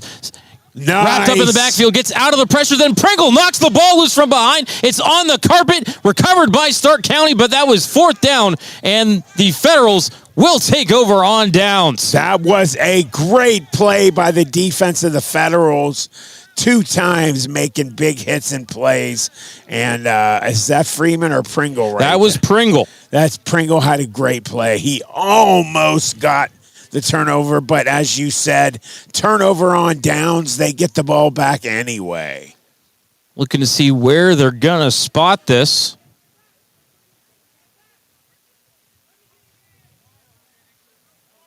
We'll call it the 33.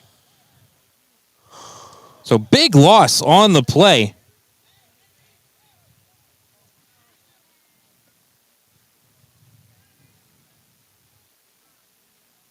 And it'll be 1st and 10 for the Federals. 3:24 left in this fourth quarter.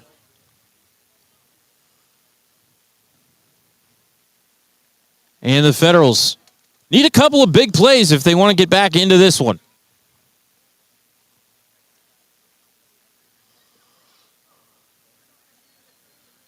Bruce in the shotgun.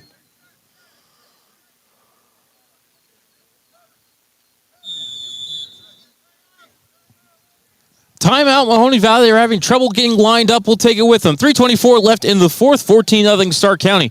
Listening to the Klinger Trailer, Mahoney Valley Federal Game of the Week here on CityView Sportscast and SMP Sports. Committed to building strength and delivering a healthier you, Steeltown Athletics, located in Niles, was established in 2019 to serve the fitness needs of Trumbull and Mahoning counties. They offer cross-training, HIIT, spinning, open gym, and coach classes with certified trainers. Owners Bob Musali and Dennis Arrow invite you to schedule a visit or call 330-422-8755 for membership options. You can check out their website at www.steeltownathletics.com. Join today. Steeltown Athletics, built stronger.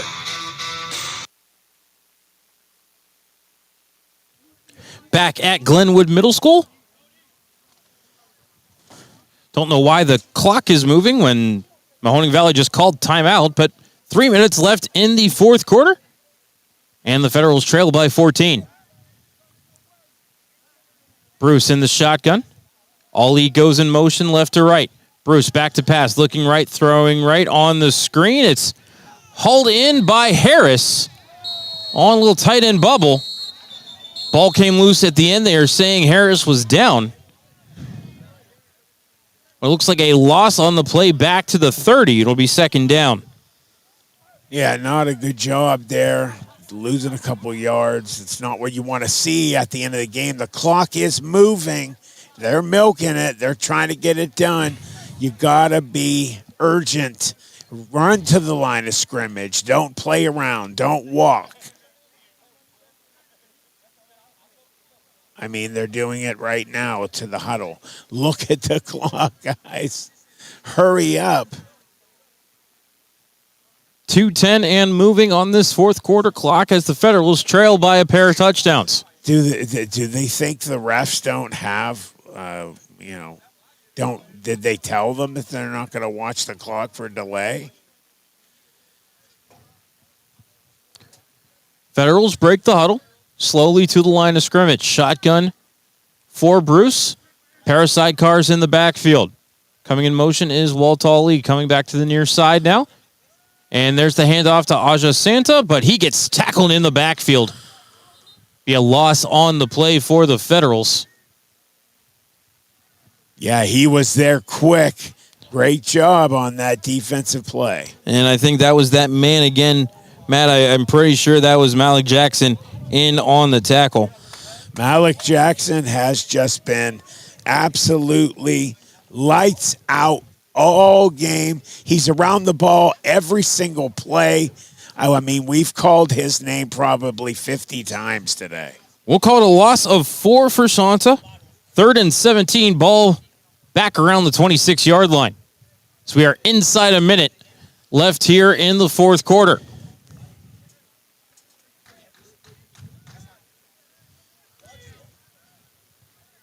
Shotgun for Bruce. 4 wide receivers. Trips are to the left.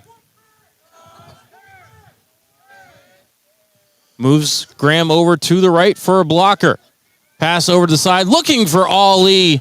And he was hit as the ball arrived, breaking that pass up. Lydell Freeman. Incomplete. It'll be 4th down with 35.7 seconds left in the game. And all that the Wolfpack has to do is take a couple knees and this game's over. One more shot for the Federals here on 4th down. Again, 4th and a mile, 4th and 17. Have to get out across the 40. Up close to the 43 to get a first down. Shotgun for the Federals. 4 wide receivers. They're going to run a draw to Graham, and he'll get wrapped up in the backfield by Albert Williams, and that'll be a turnover on downs. And, Matt, like you said, 1 kneel down for the Wolfpack. We'll put this one to bed. Yeah, 1. It was 2 a second ago. I know they had a play. It just, the feelings were just not there. I really, I have good things to say about a couple players, but there are definitely some things that have to be obviously addressed again when the players get back home.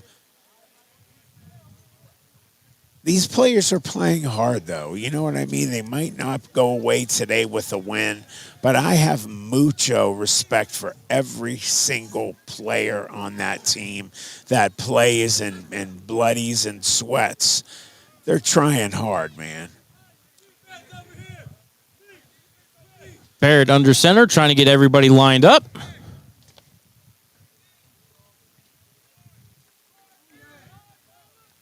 Making sure he's got 11 players on the field.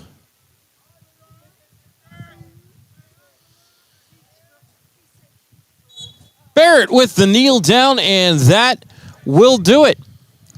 As the clock ticks down towards 0, your final score here today from Glenwood Middle School, Stark County 14 and Mahoning Valley nothing. We're going to step aside, and then we'll come back for the postgame show here on the Klinger Trailer Mahoning Valley Federal Game of the Week.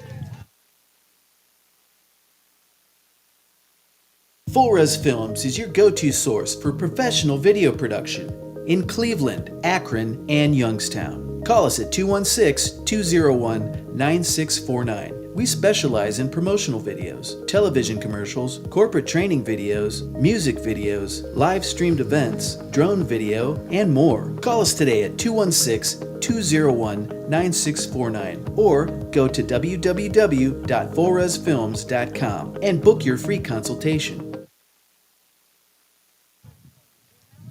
Back here at Glenwood Middle School, Canton, Ohio. Matt Lipsack and Matt Emsch here with you for the post-game show. Your final score, Stark County 14 and Mahoning Valley nothing. Let's take a look at the stats from today's game. We'll start with the scoring recap. Second quarter, Federals with the ball at their own 1 yard line. A pitch from John Bruce to Jazir Graham goes awry, goes out of bounds, out the side of the end zone for a safety. Ensuing possession, Barrett with a 9-yard touchdown pass to Treon Vance. Extra point, no good. 8-0 Stark County. After a turnover, Barrett with a 6-yard touchdown pass to Treon Vance. Extra point was blocked. 14-0 was our score there in the second quarter. No points in the second half. That's how we got to our final score. First downs in the game, 10-3 in favor of the Wolfpack. 0 for 7 on third down were the Federals. 2 for 9 was Stark County. 0 for 5 on fourth down were the Feds. 1 for 3 for the Wolfpack. Total yards, 189-43 in favor of the Wolfpack. John Bruce was 4 for 16 passing for 28 yards. Ryan Royster, 13 rushing yards. Jazir Graham, 12 rushing yards. Ryan Royster, 30 receiving yards on the game. For the Wolfpack, Barrett, 8 for 21 for 169 and 2 touchdowns. Leading rusher was Josh Smiley, 8 carries for 35 yards. Leading receiver was Darwin Filey with 1 catch for 94 yards, but Treon Vance, 3 catches for 23 yards and 2 touchdowns. 23 receiving yards for Najee Lyon, 29 receiving yards for Josh Smiley. 2 fumbles lost for the Federals, 2 interceptions, 2 fumbles lost for the Wolfpack, and 1 interception.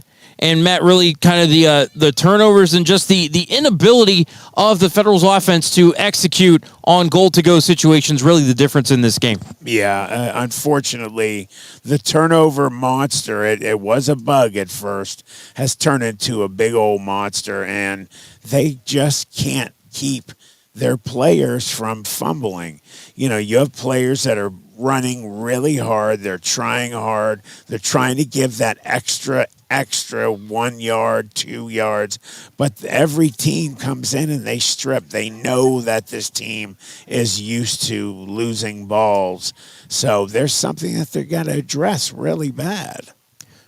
Well, next weekend, the Federals get the weekend off for 4th of July, and they believe what the next 2 games Mark Means has, and then I'll be back with you on the 20th for a home game. That'll be great. I'll miss you the next 2 games, but we all get this weekend off. You know what I recommend for the Federals is the coaches take the team, they talk to them, they let them clear their heads, they have a week off, come back fresh, and try and start to maybe possibly win those last 3 games. I want to thank Matt and Sheilers from Sheila Mathers Photography and SMP Sports for putting the game on Facebook and YouTube for us here tonight. And Matt, I know you want to thank several other sponsors. If you want to grab your papers real quick. Yeah, well, first again, I want to say thank you to SMP Sports. You can look at them and get video on Facebook and YouTube. Also to Sheila Mathers Photography.com. I want to thank our sponsors. We have Klinger Trailer, who is our title sponsor. Thank you to them. Full Res Films by David Wolf. S&K Painting, Shining Stars Dancing Baton. What Lurks Beneath on YouTube, Joshua Ninocchio, the owner and the guy that you see on screen. Thanks, brother. Belleria Pizza of Niles, Gessler Propane, The In-Between on YouTube, Carol Ann and Anthony, good friends of mine. Steel Town Athletics in Niles. He's doing a great job there. So thank you to all of our sponsors. Take a quick look at the Tri-Point Football League schedule. Don't look at the schedule to try to figure out where the games are going to be played. Those addresses have given me issues so far, haven't they, Matt? Let's see. The next game will be Saturday, July 13th, the joint broadcast with Jim Craven and Mark Means as the Federals will host the Cleveland Cobras. The next week, the 20th, will be a home game. The Federals hosting the Bears, and then wrapping up the regular season on Saturday, July 27th, down in Columbus against the Ohio Legends. So next broadcast will be from St. Christine's in Cornersburg. Mark Means and Jim Craven to bring you the action here on Western Reserve Radio again for the Federals against the Cleveland Cobras. Matt, any final thoughts? I actually have a new score for the Cleveland Cobras. They're really getting torn up today by the Bobcats. It's 28-7 in the fourth. Just not a good day for both of our teams. So the Cobras looks like they may need to bounce back against the Federals in a couple weeks on July 13th. For Matt Emsch, I'm Matt Lipsack. Thank you for tuning in today, everybody. One more time, your final score: Stark County 14 and Mahoning Valley nothing. We'll catch you on July the 13th from St. Christine's Field. Sound out. Fade to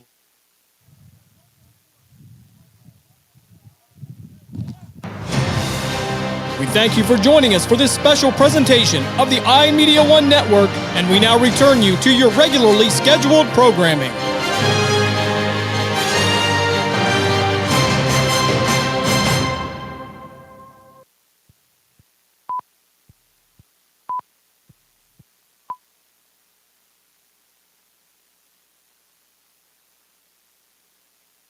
This is Mario Andretti. You know me as a race car driver, but I'm also a Meals on Wheels volunteer. I've raced against the sport's biggest personalities, but I've never met more vibrant, amazing people than the seniors served by Meals on Wheels. You can make a difference by dropping off a hot meal and saying a quick hello. So, America, let's do lunch. Volunteer your lunch break at americaletsdolunch.org. This message brought to you by Meals on Wheels America and the Ad Council. People been saying to your friend, get a different face, and posting on their feed, they're super ugly. The things they say to them online are cruel and they're not true. So tell your friend, I'll stand up for you. Don't worry, I know what to do. Know someone being bullied online? You can be a witness and make a difference by letting the world know it isn't cool and by letting your friend know you care. Learn more at eyewitnessbullying.org. Brought to you by the Ad Council. With over 30 years of experience, Madurix Butcher Block in Mineral Ridge is a quality-driven company focused on great personal service. Our fresh meats are of the finest cut. We make a variety of burgers, sausages, and a full line of deli meats. Using our own smokehouse, we prepare different types of jerky, snack sticks, kibasi, bacon, hot dogs, and bone-in hams. When your tummy needs some relief, call 652-BEEF. That's 330-652-2333. Looking for future leaders we can believe in? Look no further than the high school student athletes right here in Ohio. High school sports teach young people how to be effective leaders. It includes learning to listen, accepting responsibility, being a good role model, and it's about respect. The result, it transcends sports. It gives us hope for the future. This message presented by the Ohio High School Athletic Association and the Ohio Interscholastic Athletic Administrators Association.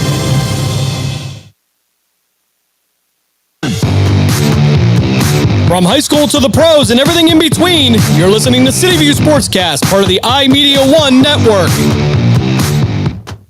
The storks are bringing me a baby brother! We can do this together! All right, let's go. Storks know how to keep kids safe. Do you? What? Oh my gosh, you don't know. I know. You don't. Oh man, you laugh when you're uncomfortable. No. Making sure your child is in the right car seat is one of the steps to safer travel. I will rock this! You will rock this! To know for sure that your child is in the right car seat for their age and size, visit safercar.gov/the-right-seat. Cool. Very cool.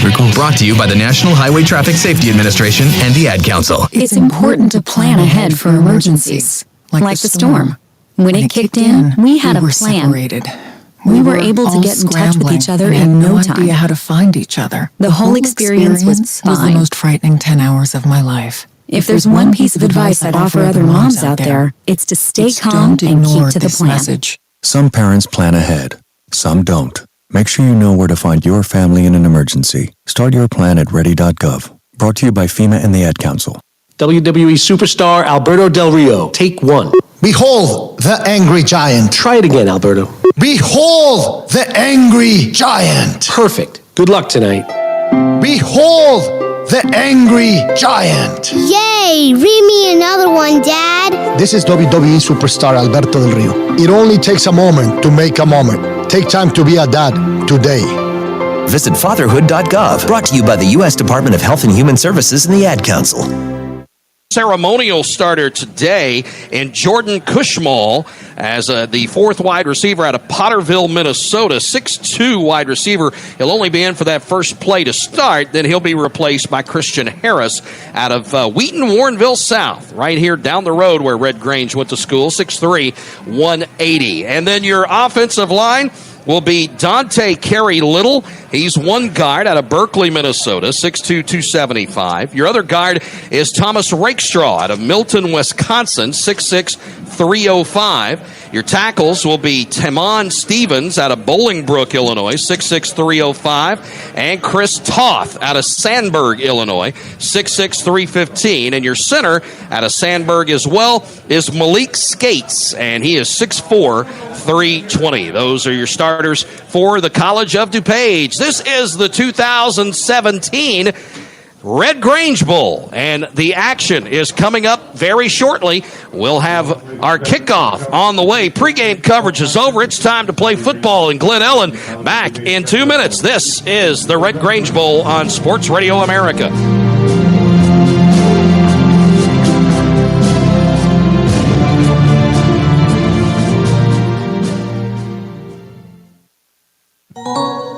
With more time at home, your culinary skills have improved, but don't stop there. The selection and expertise at Best Buy can help you get the latest tech to take your skills to the next level. Cooking chops unlocked. Details at bestbuy.com. Western Union money transfers are now available at Walmart. When you send money with Western Union, you're sending so much more. You're sending opportunity, love, and support to the people you care about most. Visit your local Walmart today and send money with Western Union to family and friends in over 200 countries and territories around the world. Services offered by Western Union Financial Services, Inc., NMLS 906983, or Western Union International Services, LLC, NMLS 906985. See terms for details. You are listening to Sports Radio America. Sports, anytime, anywhere.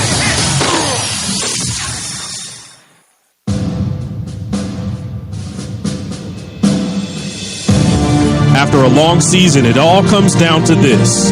Head coach Tom Infrazado rallies his Mesabi Range College Norsemen after a stinging loss in the MCAC championship game. They face off against the College of DuPage Chaparrals, led by head coach Matt Foster, coming off an impressive 6-3 NJCAA season of their own. The backdrop is the backyard of one of the most legendary figures of the gridiron. There's a lot of things you can learn out on a football field. You learn how to take a good licking and not cry about it, and you learn how to hand one out and not go around bragging about it. After witnessing him score 6 touchdowns against an undefeated Michigan team, Grantland Rice once penned, "A streak of fire, a breath of flame, eluding all who reach and clutch. A gray ghost thrown into the game that rival hands may never touch." These words gave birth to the legend of the Galloping Ghost. However, some knew the 3-time consensus All-American and 1923 national champion winner as only the Iceman from Wheaton, Illinois. One thing is for sure. There will be only one winner, only one champion today, as old number 77 gazes down on the game that carries his namesake, the NJCAA Red Grange Bowl.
red way.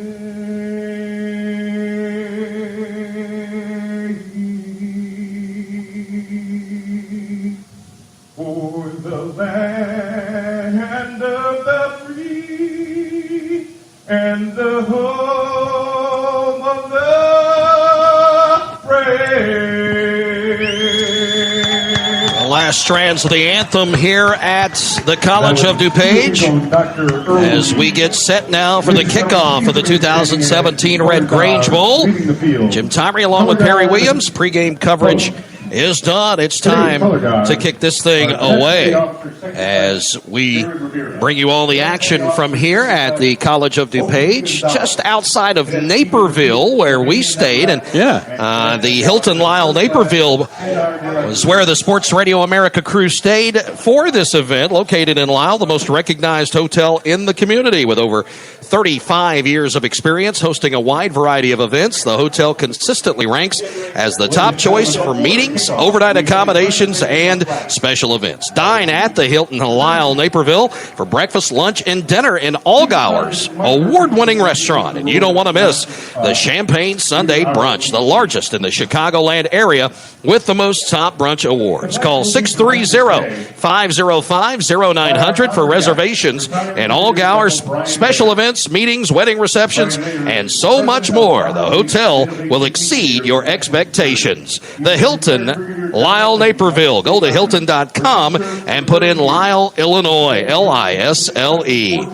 We are ready for the kickoff here, and Perry, the coin toss went Mesabi Range's way. They deferred to the second half, so they will kick it away to the College of DuPage. Now, Mesabi Range wearing green uniforms with the gold numerals, and then the College of DuPage with green as one of their colors as well, but elected to go with white, even though they're the home team today, and the green numerals. They will choose the ends of the field here in just a moment. An award being presented down on the field, and there are lots of community events that are associated with this bowl game. They'll be doing a lot of that over the next couple of hours. Now, halftime, in between quarters, a lot of the awards being presented for some of the community service that's attached to this event.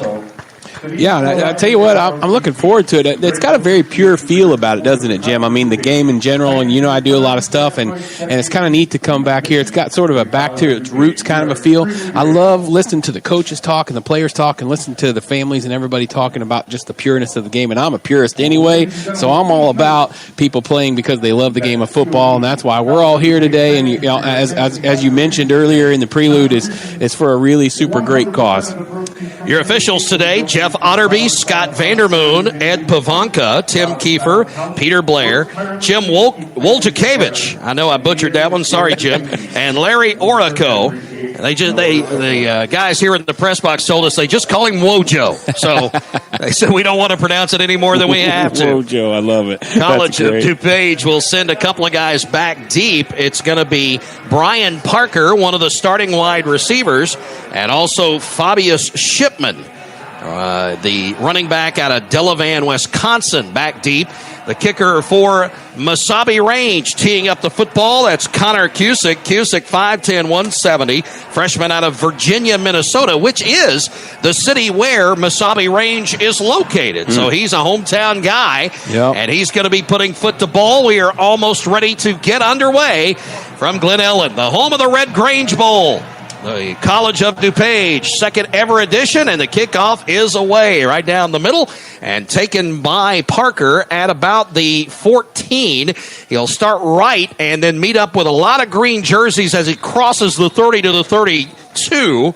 A return of about 18 yards. Nice job by Parker, and that's where College of DuPage will take over for their first offensive series. Yeah, it looked like very well played on both parts that time, Jim. I think they did a good job staying in the lanes, keeping the lanes, good pursuit angles. I could tell the guys were maybe just a smidge nervous. No one wanted to make a mistake, so everything was maybe three-quarter speed, but I bet you they're going to pick it up here in just a little bit. O'Hara, 122 of 188 over the season, a blistering 65% completion percentage, 12 touchdowns, 6 interceptions, but he likes to run. He'll throw first, pass is knocked down, almost intercepted it at the line. Wow. One of the linebackers had cheated up on the right side and put his big paws up. That was Jalen Wilkerson of Mesabi Range that knocked that out of midair. He had another chance at it, couldn't pull it in. Yeah, he absolutely did. And O'Hara, I tell you what, mechanically, he looks really, really good. I was watching him throw the football, and he's not, I don't know what I'm sorry, Jim, the roster, size-wise, he's not an overly big guy at quarterback, but boy, he can sling it, and he's very, very accurate, too. Impressive. About a 6-footer, 6'2", yeah. Somewhere in that range. 2nd and 10 coming up from their own 32 for the Chaparrals. And I will call them Chaps throughout the afternoon. We have a whistle-stopping play as one of the receivers in motion, and it looks as if Matt Foster not happy with what's going on the field in the setup, and he calls a timeout. We'll keep it right here. We've played 11 seconds of the 2017 Red Grange Bowl, 2nd and 10, coming up in just a moment. Last year, College of DuPage hosted the Central Lakes team, and they were undefeated coming into this game at 11-0. And they were beaten in overtime by College of DuPage. It was a big-time win for this team. Well, you can't ever discount the home team, that's for certain. And, if funny things happen, and I think the away game has a lot to do with it, and depending on how teams play sometimes under stress. And that makes a huge difference when you start talking about wins and losses. Timeout's over. They go 5 wide in the setup. 3 wide to the left, 2 to the right. O'Hara, the only guy in the backfield. And he'll send one in motion, and that is Burnett going in motion from right to left. They go to Burnett, almost a lateral. He's around one tackle and gets up across the 35, driven out of bounds at the 36-yard line by Tim Brown Jr., a running back who also plays defense for this Mesabi Range Norseman team. A gain, though, on the little wide receiver screen in motion of about, let's call it 4 to the 36. Yeah, and it's funny, like you said, he's pretty accurate. 64% is O'Hara, and so they're going to hit those, probably try to do them all night. Threw it just a little bit behind him until I think he'd had a lot more yardage if he'd put the ball in front of him a little bit. Pistol set. They go with Brown in the backfield this time. 3rd and 6. They're going to throw left side, and a low throw that's short of its intended receiver. And I believe that the receiver was Josh Hill over there. I think that's right, Jim. I think that couldn't bring that one in because it was low. It's going to bring up 4th down no matter. 4th and 6 coming up now after the 3 and out by College of DuPage. Coming in to punt the football away for College of DuPage. Is that Benson? Norseman, yeah. He's sideways on me. Yeah, we'll check his number here and get the punter for you. Yeah, it's Benson that's punting. This is a short one. It's going to bounce at about the 32 and then takes a very, very small backwards bounce to the 34. Make it the 33, and that's where it'll be dead and touched by College of DuPage. We'll get our first chance to see Debree Smith, the quarterback for the Norsemen. Well, and I tell you that last play, Jim, that led to this punt, I'll let you talk about that in a second, but they do lead the league, I want to say, in defensive interceptions, and number 14 almost broke on that ball. So the punt only 31 yards from Benson. And with 1st and 10 now, we see the Norseman offense for the first time today, and we're going 6 wide. How do you like this? Yeah, I love it. 6 wide, and Smith throws last minute. Almost picked off at the 42-yard line, middle of the field. One of the dropping linebackers had a shot at it, and Joseph Marshall, Al-Raby, Illinois native, couldn't bring that one in, but he had it right in his clutch. He absolutely did. He had it in his hands, and that was a lot.